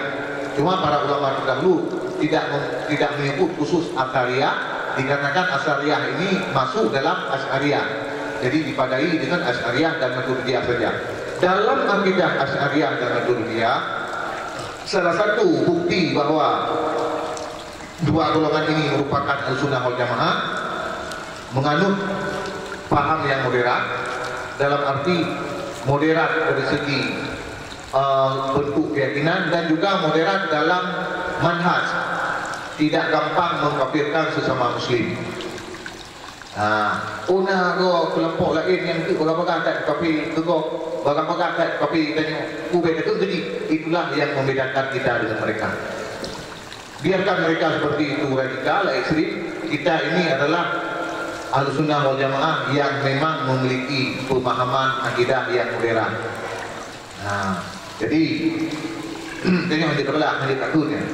Hadis salah satu yang disebutkan oleh Abu Hasan al-Asy'ari dalam kitab beliau adalah Imam Ahlussunnah wal Jamaah, wala nukafiru ahadan min ahli kitab.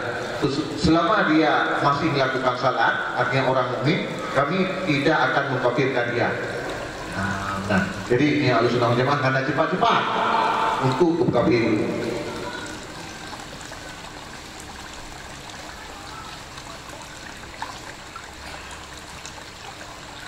Ya, yang penting sebenarnya itu penting.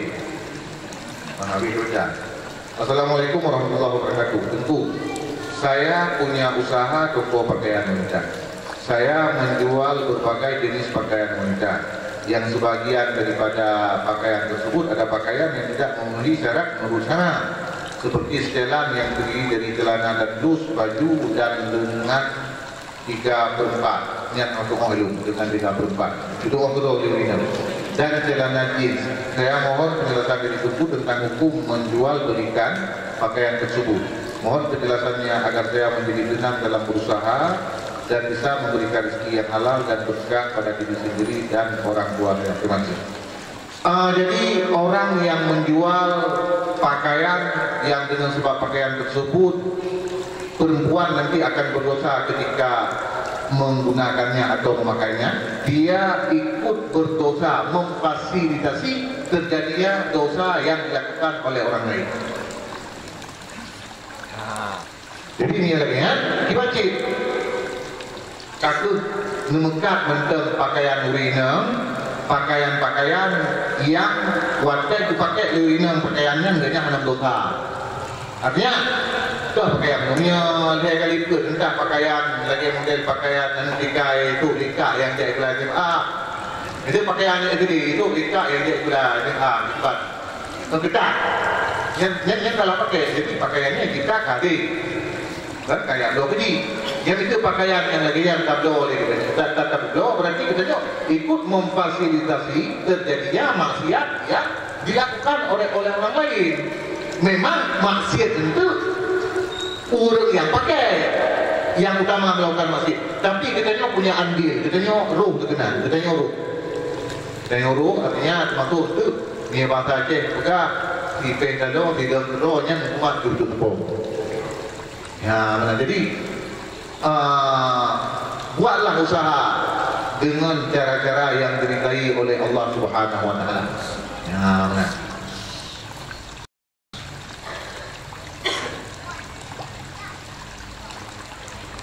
Bangno, tu nak buka. Hanya kesama di lagi dah muka bikin. Kerana rencana dah muka bikinnya untuk idol di perampok uru. Muka bikin kerjana ini okey. Ya, ni hal penting. Sebabnya kan muka pakaiannya, cip memang dipakai pakaiannya untuk menampakkan lekuk-lekuk tubuh. Ya, mana cara untuk banding jadi bikin. Minta banding jadi minta dikit jelas no. Tujuan kita sikitnya dipermakan cara yang tu. Jika bikin dengan bikinnya tahu tak ikut, tak kopi dan segala macam. Tak gunakan untuk juga dibikin di penjara, ditodok. Yang dari yang kecuali memang ada duku. Nyepukun, nyok penjahat yang donya dari pakai ini kepada adalah ya. Kepada budak-budaknya baru hanya tapudo, baru harus tapudo jadi. Nyok dong kira sama nyok. Kita nyok muka pakaian ketat, sama lagi kita muka bikin ke orang yang merampok. Karena karena nyok itu akan didoleh orang yang akan ukur dipakai dengan keadaan yang hanya memenuhi standar secara syar'i. Ya, benar.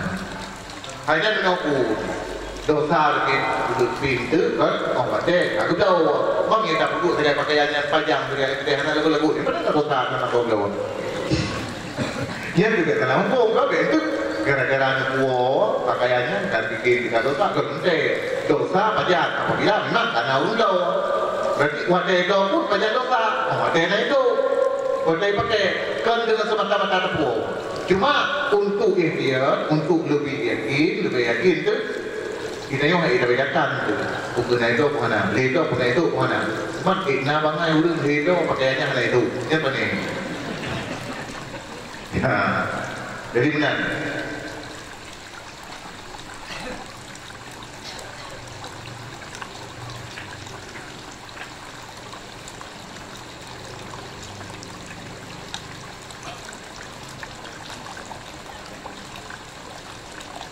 Apakah dosa bila seseorang memakai kenderaan dinas tapi bukan untuk kegiatan kedinasan? Tergantung bagaimana protap yang dibuat dalam penggunaan kenderaan dinas. Artinya, menyeli pemerintah ditetapkan kenderaannya hanya boleh menggunakan dalam kedinasan saja, maka jika menggunakan kenderaan tersebut di luar dinas itu tidak dibolehkan. Yang aturan bernegara dan menyadino pemimpin kalau ditetapkan aturan lainnya untuk kemaslahatan negara wajib ikut, wajib petik. Ya, tapi menyadino peraturan penggunaan mobil dinasnya dino misalnya pengecualian itu kadang-kadang kepentingan mendadak keluarga itu dino nanti kepala dinas itu kan tupir bidang lain motor kena rumah kena melahirkan dia itu motor dinas yang lain kan yang lain kan kondisi darurat katanya tapi menyebutkan hana pengecualiannya karena hana cerai jadinya tergantung kibat protap dia betul jadinya hana untuk di jawaban yang pasti ini tu Karena takut tak jawab terhadap tak bangun jawaban dia akan nampuh, takut salah jawaban. Jadinya jawaban secara diplomatis untuk bagaimana aturan yang dibuat oleh negara tentang penggunaan mobil dinas. Cuma yang tu buat malam minggu itu tak tu lidik medan mobil dinas aja, buat hotel mewah, buat diskotik, nyata ada naik di kelonggaran paket, ada tu tingkatnya.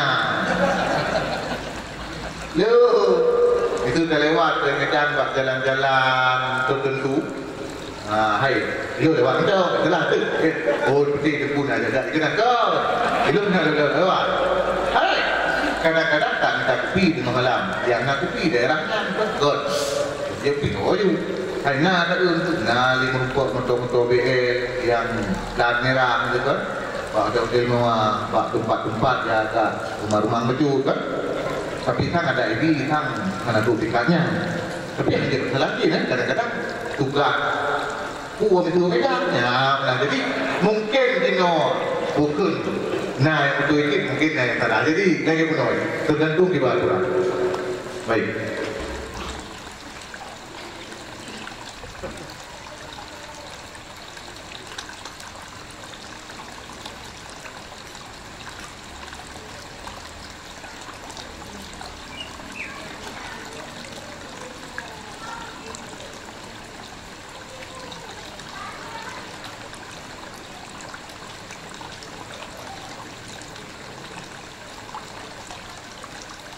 Apa hukum gambar atau simbol atau tulisan di peci?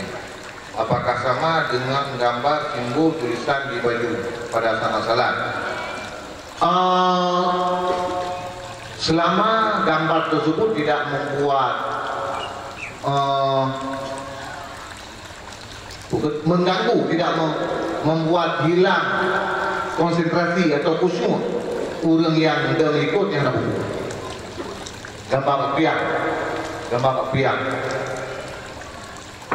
miteri kemanyo atau kemala ini yang lalu doa dah gambar buat. Tapi yang jelas patokan di mana selama dia mengganggu kada khusyuk orang ikut gara-gara itu gambar yang nak tanya yang makruh hukum yang anak kada khusyuk niat anak makruh. Tentu kalau lagi contoh tu gambar ikut yang joblos nomor 2 itu kan boleh nombor 2 kan yang jelas lah mengganggu khusyuk orang lain pakai joblos dengan mayang. Bolehkah membayar zakat dengan zakat tanpa menyebutkan nama kita kepada penerima dan tanpa menyebutkan jenis zakatnya? Dan bolehkah kita wakilkan? Wakilkan boleh. Sedangkan jenis zakat pun nyampe pegang. Kemudian yang selanjutnya juga payah kumoto oleh orang yang primanya dari bawah ikutnya. Benar. Kemudian tolong apa jelaskan tentang mazhab Asy'ariyah. Tolong apa jelaskan tentang tafsir Isyari. Umumnya akidah pertanyaan. Mazhab Asy'ariyah adalah mazhab akidah yang disebut dengan Ahlussunnah wal Jamaah.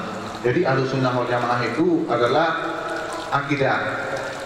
Mazhab yang benar dalam Ahlussunnah wal Jamaah adalah Asy'ariyah dan Maturidiyah yang disebut dengan Ahlussunnah wal Jamaah. Jadi Asy'ariyah itu adalah mazhab yang didirikan oleh seorang ulama yang bernama Abu Hasan Al-Asy'ari.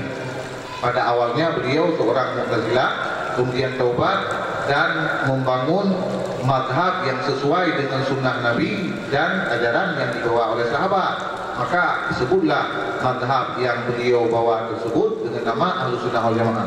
Beliau bukan membentuk mazhab baru, hanya beliau merumuskan kembali akidah-akidah yang saat itu sudah terjadi sedikit kekacauan, dirumuskan hingga sesuai dengan sunnah Nabi dan ajaran sahabat.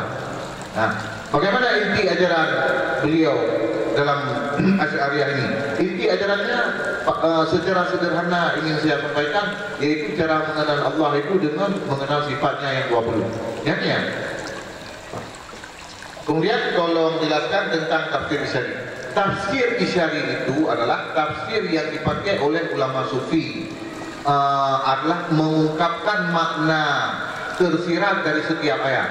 Karena ayat Al-Quran itu memiliki makna tersurat dan memiliki makna tersirat. Jadi kalau ulama sufi itu dengan perasaan makrifahnya, mereka itu tahu makna tersirat dari ayat tersebut. Ya, nah. Jadi ketika mereka merasakan sesuatu perasaan spiritual yang berbeda dalam pendakian makrifah mereka, lantas mereka kadang-kadang mengungkapkan dalam tulisan mereka. Jadi apa boleh ini ataupun tidak, menurut ulama Ahlussunnah wal Jamaah, tafsir isyari ini jika tidak bertentangan dengan akidah yang benar, itu dibolehkan. Kalau tidak bertentangan dengan akidah, ada beberapa syarat. Tidak bertentangan dengan akidah, tidak bertentangan dengan akidah yang sahih, kemudian tidak bertentangan dengan ijma, tidak bertentangan dengan nas-nas syariat, tidak bertentangan dengan Al-Quran dan hadis. Itu baru dibolehkan. Kalau memang tafsir itu bertentangan dengan salah satu dari beberapa yang telah saya sebutkan tadi, ini tidak dibolehkan.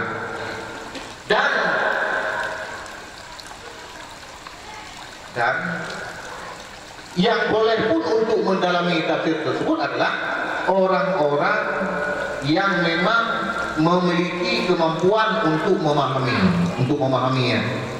Artinya tafsir itu ditujukan untuk kalangan tertentu. Sebab yang diungkapkan di situ kadang-kadang perasaan seorang sufi dalam pendakian makrifah. Jadi yang dibolehkan membacanya adalah kalangan sufi yang memiliki perasaan yang sama. Kalau orang yang tidak memiliki perasaan yang sama seperti sufi yang menulis di dalam tulisannya, ini dilarang untuk membaca. Mengapa dilarang? Karena salah dipahami. Ketika salah dipahami, nanti dikhawatirkan kita akan tersesat dan terseret kepada pemahaman yang cukup bid'ah dalam bidang akidah. Nah, makanya para ulama membuat larangan-larangan membaca kitab tertentu. Mengapa? Karena isinya tidak sanggup dipahami. Jadi nyanton penadi hutanya mau kadang-kadang. Jadi umpamanya gimana? Belum itu sirap itu penikmat kopi. Jadi antara kopi yang bubuknya Arabica dengan Robusta, saya bisa membedakan kalau disajikan kepada saya, pakon bukan Arabica. Belum membedakan. Padahal hanya itu ada urut. Tapi kalau untuk membedakan, kalau rumput ma'ani yang terkandung dalam kopi ya benar. Kemudian dari kopinya na piberi, na lomberi, na luar, dan macam-macam. Belum turi, menyeka penikmat betul-betul itu kayu buat lomberi, maksudnya mahal. Piberi betul-betul. Dan itu bedanya menyeka betul-betul penikmat. Pajak tak dapatkan tingkat laginya dalam DPP. Wadah ditanya, kami memang betul-betul ukur orang yang menikmati kopi yang tingkat tinggi. Ya, lantas belum tulis tulisan tentang bagaimana kenikmatan kopi itu. Belum puluh tulisannya dibaca oleh orang yang orangnya hanya dia kopi. Nyo orangnya tentu akan salah dipahami karena dia tidak merasa apa yang saya rasa. Kata itu tidak bisa mewakili rasa, karena kata itu tidak dapat menampung semua rasa. Karena dia ingin dan pegah dari tengok kadang-kadang putra itu cukup tinggi dan pegah. Hanya kata-kata yang bisa menampung maksudnya. Takut tak pegah betul. Kata orang yang pahami bisa salah dalam dipahami ke maksudnya.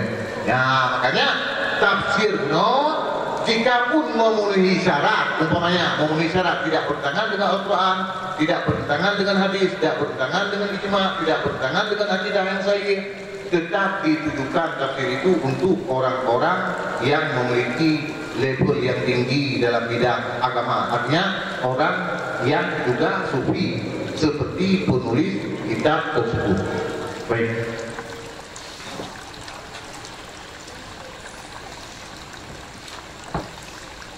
Tidak ada. Jadi memang kerangkanya tasawuf tauhid ini. Tauhid. Assalamualaikum, Abah. Gure yang kamu muliakan, bolehkah kita beretikat bahwa Allah di aras? Tetapi kalau ditanya aras itu apa, kita bilang tidak tahu. Karena di dalam Al-Quran Allah sendiri yang mengatakan Allah di aras. Sekian, terima kasih. Nah, sebelum saya menjawab, saya akan meluruskan dulu pertanyaan. Di ujung pertanyaan ini pertanyaan ini berarti dibangun pertanyaan di atas satu asumsi yang salah ini. Ya kan? Pada ujung pertanyaan, karena Allah sendiri mengatakan bahwa Allah di atas atas. Allah sendiri yang mengatakan Allah di atas. Ini alas berarti pertanyaannya terbangun di atas asumsi yang salah. Atas asumsi bahwa Allah di atas. Sebagai bukti Allah mengatakannya sendiri, lantas bolehkah kita mengatakan Allah di aras? Yang pertanyaan dia salah. Allah bukan di aras. Allah bukan di aras. Ayat Al-Quran, Ar-Rahmanu alal arsy istawa. Allah beristiwa di atas aras. Itu bukan berarti Allah menetap di atas aras. Bagaimana juga makna Ar-Rahmanu alal arsy istawa? Ini ada dua pola pemahaman dalam Ahlussunnah wal Jamaah. Yang pertama, menyerahkan makna sepenuhnya kepada Allah. Artinya Allah yang lebih tahu bagaimana maksudnya dengan Ar-Rahmanu alal arsy istawa. Itu Ahlussunnah wal Jamaah.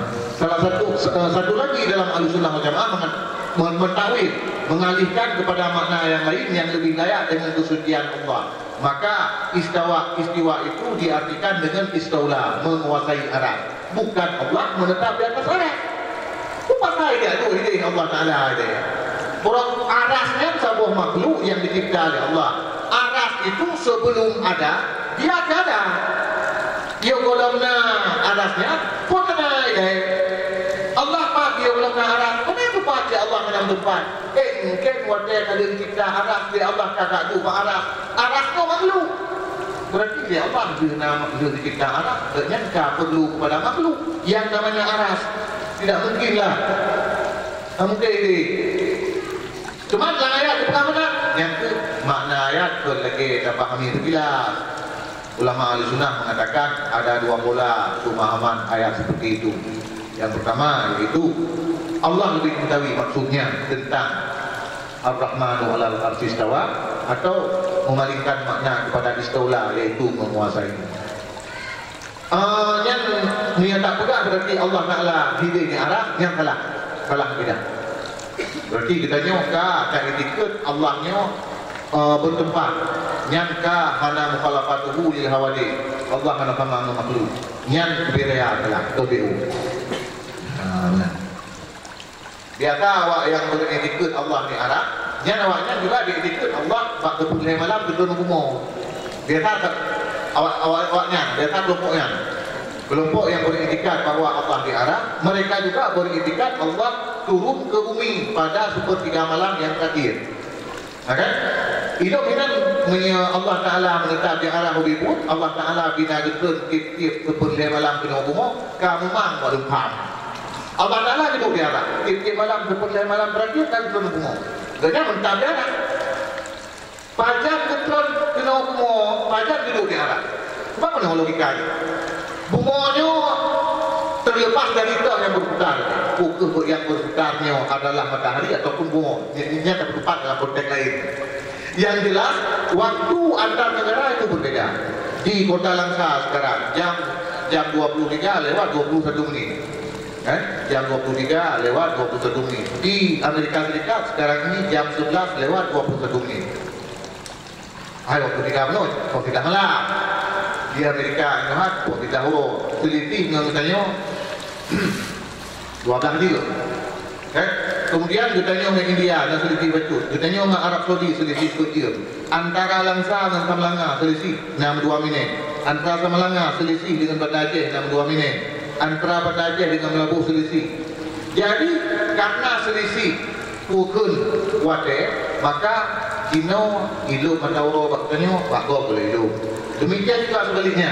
Maka sepertiga malam di Langsa itu belum sepertiga malam di tempat lain, atau telah melewati sepertiga malam di tempat lain.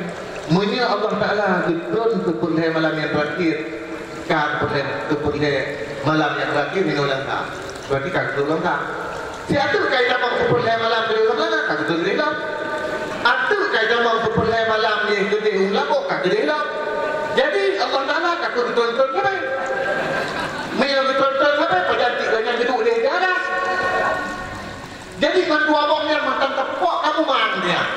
Yang dia datang yang bawahnya ibaratnya itu kamu mah. Yang dia datang juga. Wasu'alu anhu bid'ah itu. Menanyakan hal tersebut bid'ah.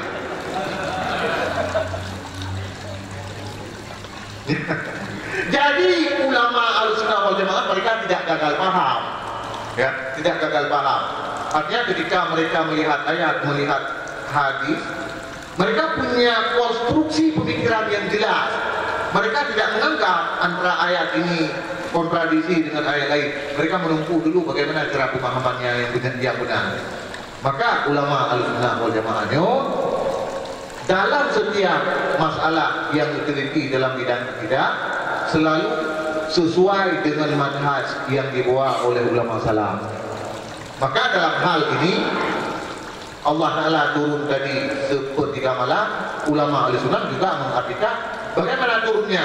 Kalau menurut ulama Ahlussunnah, pola yang pertama Allah Ta'ala yang lebih tahu bagaimana turunnya Allah.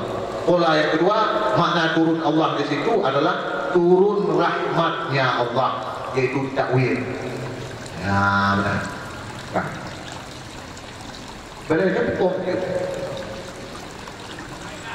Hah? Kau tidak kamu nak lewat.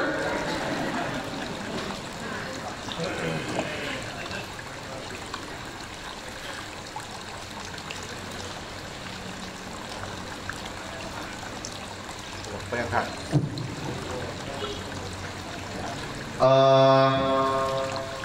Nyo diri. Nyo dah iya benar-benar baik kata baca pertanyaan kan ini POD. Ya, buat pertanyaan. Bagaimana hukum bagi istri yang selingkuh dan yang merebut suami orang lain?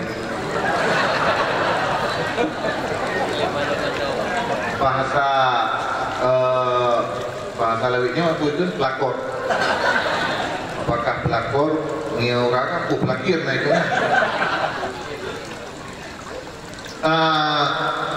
Jadi selingkuh itu kalau dikaji dalam hukum agama harus kita pahami dulu makna selingkuh itu apa. Nah, kalau selingkuh itu hukum, bahasa hukum ya, kalau kalian pahami. Kalau selingkuh itu diartikan bahwa seorang laki-laki dia punya hubungan dengan perempuan lain. Masih dalam tahap pendekatan pokoknya karena dinamika.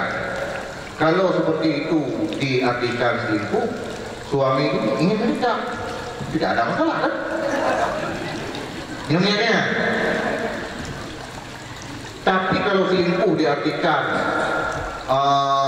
melakukan perbuatan yang dilarang dalam agama bukan dengan pasangannya, itu jelas haram. Kemudian pertanyaannya dari istri yang selingkuh. Karena istri tidak punya peluang untuk melakukan poliandri, tidak boleh bagi istri melakukan poliandri, tidak boleh punya dua orang suami. Maka kalau bagi istri itu jelas haram. Bagi suami pun tergantung ibarat mana selingkuh kan? Ya benar. Jadi bagi istri jelas haram. Dan hukum merebut suami orang lain. Ya. Menyedino kata-kata merebut suami orang lain ini bagaimana dipahami? Karena kadang-kadang ulama yang melak urinamnya dino sebagai rumah kedua. Enggak, malah urinamnya karena pan juga berapa luragamnya. Kagak lebih. Yang merebut kan karena merebut suami orang. Karena kakak pekat kawin orang kan kagak lebih karena merebut suami orang. Ni lagi yang dia bilang, nak lo kahwin, tapi secara sah tu. Jadi kahwin ni orang lain dalam bentuk poligami. Dulu pertama, cuman punya lewi namanya ke sengaja katanya mencari-cari perhatian dari kuragam yang kena laku tingkah katanya nak saya rumput muragamnya kita lain. Ya kan? Tiga tinggal dia kai ikut ijak badan buku. Mana ni yang bubuknya mana kontrol. Pak betul. Ijak badan buku tinggal kai ikut. Jadi yang bubuknya ada kontrol kan itu buku benar. Ya kan? Tapi kalau ada bubuknya ada kontrol, ijak terus. Ijak terus kan? Jadi nyanyi lagi nyan cara hidupnya. Nyan berarti dalam buat nyan. Nah, hal yang dihadungkan dalam agama karena ulina kan lanjut dia pelika dua agama. Oh makalah berakhir itu dengan pernikahan dah sah selama secara terukur. Jadi ini pertanyaan ini memang harus kita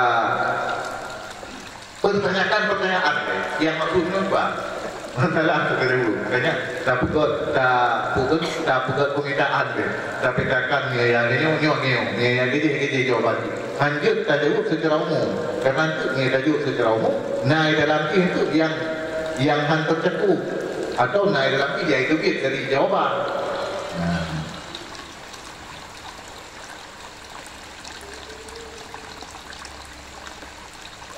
Ustaz, apakah sih tanda kiamat yang sudah ada?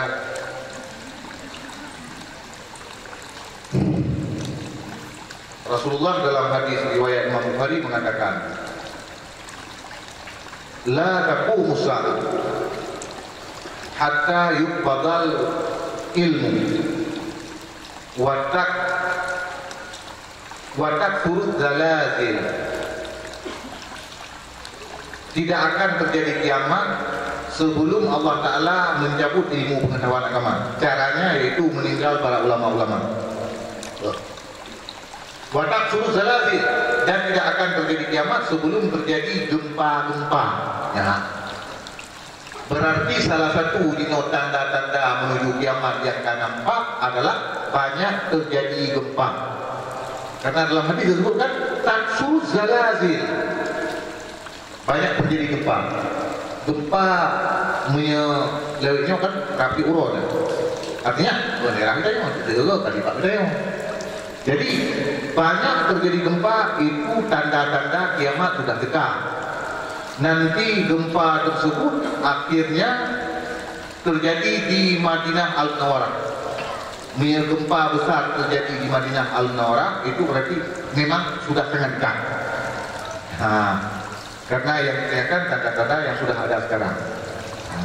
Kemudian yang lain, misalnya Dajjal, Al-Mahdi itu yang kita ketahui belum.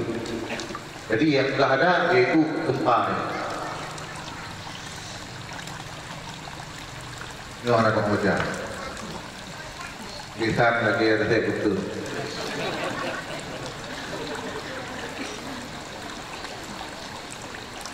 Nampak kau ni buku yang kalau dijawab penuh. Jadi nanya jawaban kadang kalau terjawab itu heboh pertanyaan.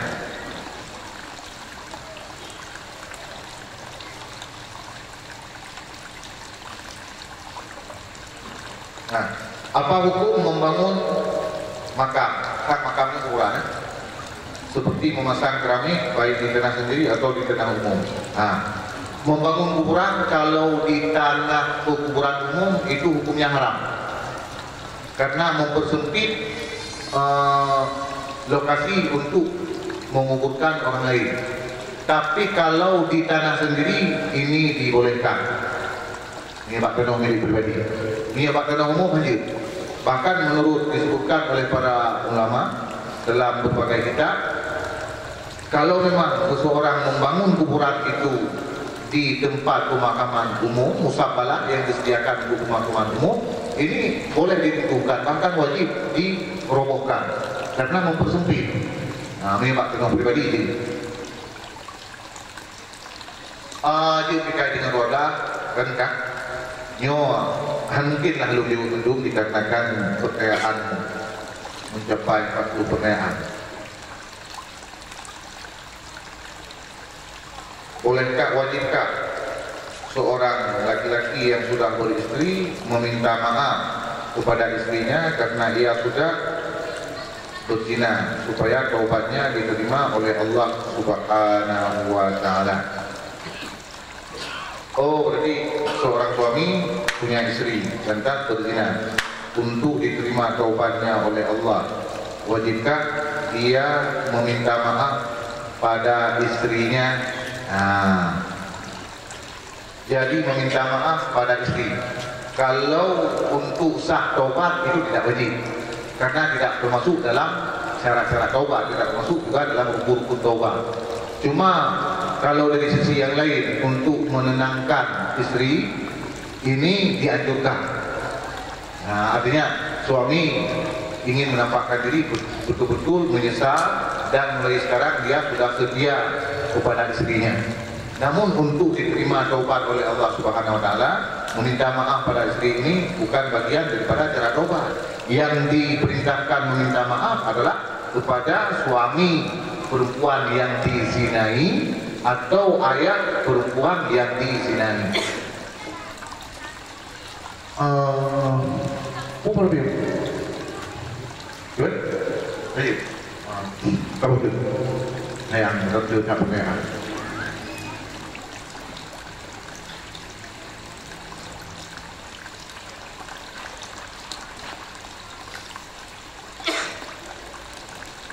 Mengapa setiap orang kita jumpai maupun teman dan saudara ketika kita ajak untuk berbuat baik dan beramal di jalan agama selalu beralasan belum waktunya, belum saatnya dan macam-macam.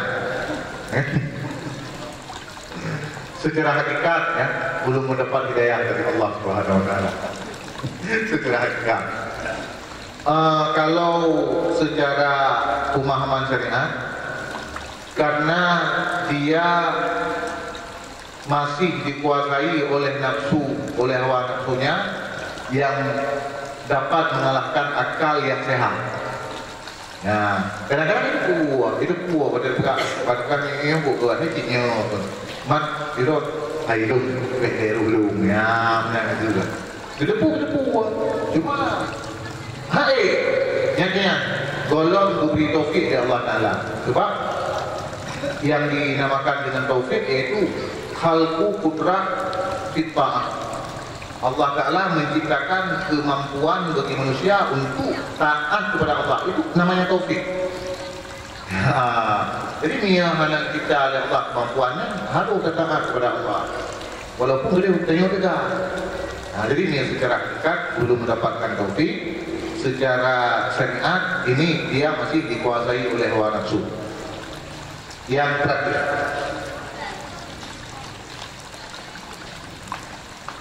you kali ke buat sebab sayang dunia boleh pun no. Ana ada jauh sebenarnya.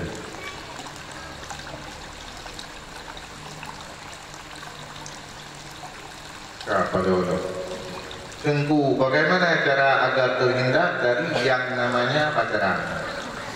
Tentu apa nikah muda itu salah. Bagaimana caranya agar terhindar dari pacaran? Caranya adalah mengingat ayat Allah wala taqrabuz zina. Jadi memahami ayat wala taqrabuz zina innahu kana fahisyah wa sa'a sabila. Allah melarang untuk mendekati zina. Jadi mendekatinya saja dilarang. Ya kan? Mendekatinya saja dilarang. Pacaran Medino. Pacarannya adalah salah satu sarana menuju perzinaan. Ya benar. Sering kejadian. Jadi cara dia itu ketika kita tak pahami ayat wala taqrabuz zina, betul-betul menjiwai. Allah Taala mendekati saja dilarang. Allah melarang mendekati kepada perbuatan tersebut, apalagi melakukannya. Jadi pacaran yang mungkin gitu kan Aku cara-cara untuk menuju ke sana. Oh, nah jenuh kayak istilah lain ta'arufnya, ta'aruf dia pada ta'aruf dia sebalik. Kadang yang pukul casing saya berjabduk atau macam tak dah. Boleh ta'arufnya. Nah, lalu kan kami tidak percaya dia, tidak percaya yang ada ta'arufnya, ta'aruf pun. Baru ni. Oh, kebuturi dia uji, buturi nyan jalan ke. Enak tak? Menyata ta'arufnya menentukan melalui WA dengan tengah malam pergi ngapain je. Yang itu baru ta'arufnya lagi kan. Ya benar. Jadi pukul yang khabor mental kan. Nama mereka lagi. Jadi ni betul ta'aruf yang lagi urut jamun. Dia yang ta'aruf. Kebetuli mereka yang jalan. Jadi mana nak kebetuli itu agar dia beragam, umpamanya nak dia timang-timang. Watai dia ingat-ingat, dia jalan, dia ingat. Dan itu watai dia saja ingat, tengok dia saja ingat, dia ingat. Ya, betul. Jauh aja buka. Kalau kita benar ini. Nah, jadi yang lagi-lagi dia pun mungkin taruh urut jamun. Nah, kemudian apa nikah muda itu salah? Menilai secara hukum agama salah, asalkan seorang laki-laki yang menjadi calon suami itu memiliki kesiapan untuk menikah, memiliki mahar, kemudian memiliki pekerjaan atau harta untuk menanggung nafkah istrinya. Secara hukum agama salah. Nah, kemudian masalah lain itu nikah mudanya kadang golong tip umum, ini lagi masalah. Menyayang ke tak letak. Bahkan yang dalam hukum agama, anu maya, nikah itu tutupi banyak, nah cara aku buka. Nah, hai, nak ingin kau bicara tu nak bicara kita. Itu sayang kerja pertanyaan. Tapi boleh ya.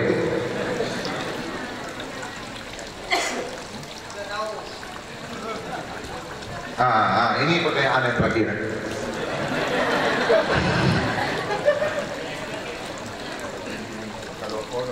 Setiap selesai salat, saya membaca surat Al-Ikhlas 30 kali, membaca surat Al-Falaq 1 kali, dan surat An-Nas 1 kali.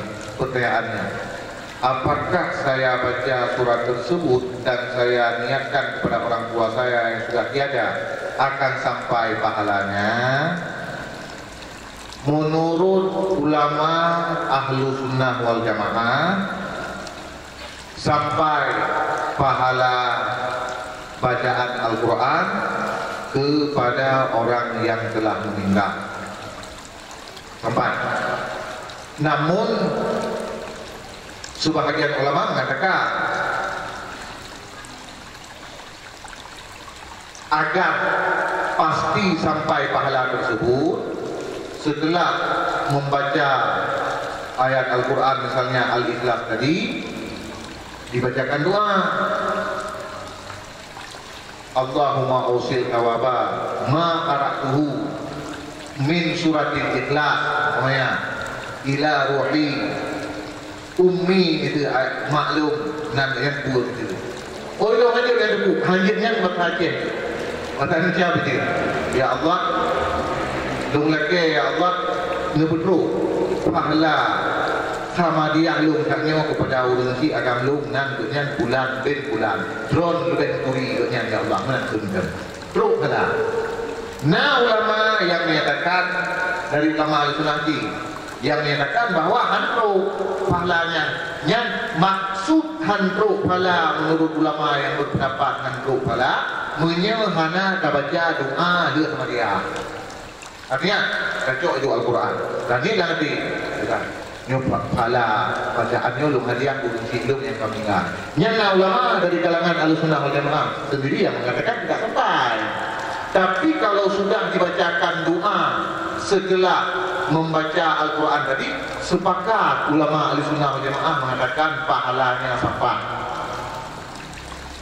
Pertanyaan berikutnya, lantas kalau pahala sampai masih tersisakah pahala baca Al-Quran itu untuk diri kita sendiri? pahala baca Al-Quran itu pada hakikatnya untuk diri kita sendiri. Yang disampaikan, yang diberikan oleh Allah kepada orang yang meninggal itu adalah pahala seukuran pahala yang kita dapatkan. Nah, makanya dalam sebahagian doa itu mitla tawabi, ya Allah sampaikanlah pahala sama dia, sampaikanlah kepada ayah saya misla sawabi, seukuran pahala yang saya dapatkan ini. Berarti bukan diri pahala yang didapatkan pada saat membaca Al-Quran, tapi seukuran pahala tersebut. Ya, jadi yang tahu gaya tu, kalau baca kan perlu kan tadi kenal, pahala yang berikut kenal tu orang yang baca, yang tunjuk kepada orang yang kami meninggal adalah misil pahala yang terupa di dirinya atau seukuran. Lagi contohnya, manfaat rasa iman, orang yang memberi makanan untuk berbuka puasa orang lain, maka orang yang memberi makanan ini mendapatkan pahala sebesar pahala orang yang diberikan makanan kepadanya. Nah, tanpa dikurangi oleh Allah sedikit pun pahala puasa dari orang yang mendapatkan makanan. Yang kata jelas itu kan. Jadi ditanya, tak jamu urang, ke jamuan makan, tak bagi makanan untuk buka puasa. Apakah untuk kuih kami masjid untuk buka puasa atau tak undang urang rumah ke kauri? Yang penting dia untuk buka puasa. Jadi ditanya yang kanduringan tak dapatkan pahala, ube pahala yang didapatkan di urang puasa yang kayu buka tanyanya. Ube pahalanya tanpa dikurangi mubacut dari Allah Taala, pahala urang dia. Nah, jadi kejut-kejut lain dia Allah Taala ube yang lain kena. Kau nak tanya tak tu? Ya. Para hadirin dan hadirat sekalian, sebenarnya saya menyadari juga bahwa ada keinginan-keinginan agar beberapa pertanyaan lagi saya memberikan jawaban. Namun mengingat waktu yang hampir mencapai jam 12, maka saya mohon diberikan kemaafan tidak sempat memberikan jawaban untuk semua pertanyaan-pertanyaan yang sudah ditulis dari tadi. Nah, jadi nyohan sempat kita jauh dikatakan lihat pertanyaan. InsyaAllah dalam kesempatan yang lain penyampaian di wajah Allah Subhanahu Wa Taala nanti kita jawab lagi. Dari seluruh penyampaian saya dari awal pengajian tadi sampai sekarang, saya rasa ada penyampaian-penyampaian saya kadang-kadang yang kurang berkenan, ada kata-kata saya juga yang kurang tepat. Dari seluruh kekurangan-kekurangan ini saya minta maaf sebesar-besarnya, dan jikalau ada jawaban-jawaban yang saya berikan tadi atau penyampaian saya yang berbeda seperti pemahaman tengku-tengku di sini selama ini, nanti bisa diluruskan pada guru-guru kita yang ada di daerah ini. Kalau ada yang berbeda dengan yang saya sampaikan, nanti yang disampaikan oleh guru-guru yang ada di daerah ini, ikutlah guru-guru yang ada di daerah. Ada itu yang beda, belum bukan mana? Yang lebih berkonflik. Oh yang mungkin sila belum dalam memberi jawaban, yang ikut bukan di boleh ini. Jadi kadang-kadang boleh ini waktu beri jawaban, maksudnya begitu kondisi daripada konteks yang mempengaruhi untuk timbul perbedaan. Maka kadang-kadang lebih jawaban di boleh-boleh ini itu sesuai dengan pandangan terhadap kemaslahatan yang terjadi. Menyelum karena urang pro dari itu, mana umpuk di keadaan yang lain. Belum cukup dengan provoi. Ya, ada pertanyaan kadang-kadang yang tujuan gitu, iron nyo nekut ke urang yang dalam kawan yang napak urut provoi. Yang itu kena untuk buat. Itu betul kan? Nah pertanyaan itu masalah mengusul lagi itu kan? Acaraan bunanya tujuan ikut ketawa gitu kan? Jangan kupu yang berburu. belum tak belum lewat ke dari rawatnya belum dia hukum anak ukunya kena ukur kepentingan lain yang terselubung di balik pertanyaannya itu hukum. Makanya karena jawaban-jawaban lu yang menyalahi, yang berbeda dengan pengetahuan yang terdapatkan dari gure-gure Ino selamanya, yang itu luruskan kembali bak gure-gure yang masing-masing, ikut lagi yang bukan gure, lagi yang bukan gure, karena gure yang Ino lebih info tentang keadaan-keadaan yang terjadi. Lebih tentang gure, belum tuan lagi mengambil dekat, sekolah katanya takut, maka baca doa untuk diberkati oleh Allah Subhanahu wa taala. A'udzu billahi minasyaitonir rajim. Bismillahirrahmanirrahim. Alhamdulillahirabbil alamin, hamdan yuwafi ni'amahu wa yukafi'u mazidah. Ya Rabbana lakal hamdu kama yanbaghi li jalali wajhikal karim wa 'azimi sultanik. Allahumma salli wa sallim ala sayyidina Muhammad wa ala alihi wa sahbihi ajma'in.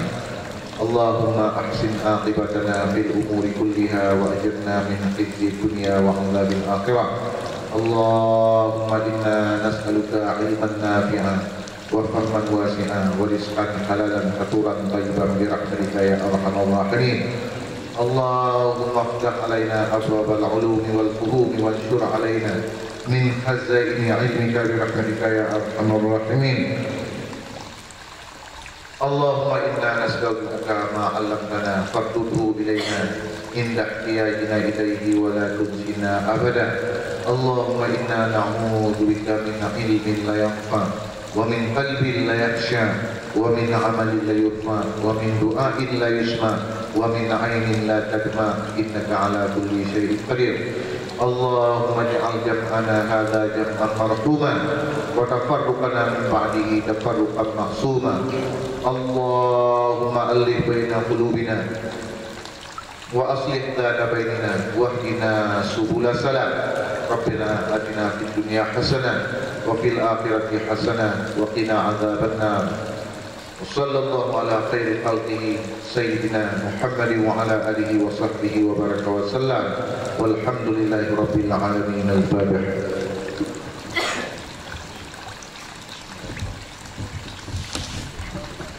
Rahmatullah wabarakatuh.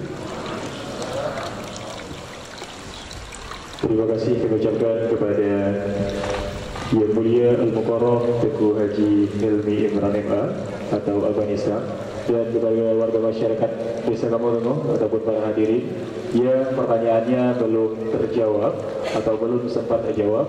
Kami mohon kesediaan dari Abang Islam untuk kiranya dapat menjawab dengan via tulisan untuk dapat dikaji kembali. Demikianlah rangkaian acara pengajian akbar Tasawi, Tasawuf, Tauhid dan Fikih, kajian ilmu bersama Tengku Haji Hilmi Imran MA atau Abang Islam pada malam hari yang berbahagia ini. Saya Rizky Armanda selaku Master of Seremonial mohon pamit undur diri. Terima kasih atas segala perhatian, mohon maaf atas segala kekurangan. Wabillahi taufiq wal hidayah. Wassalamualaikum warahmatullahi wabarakatuh.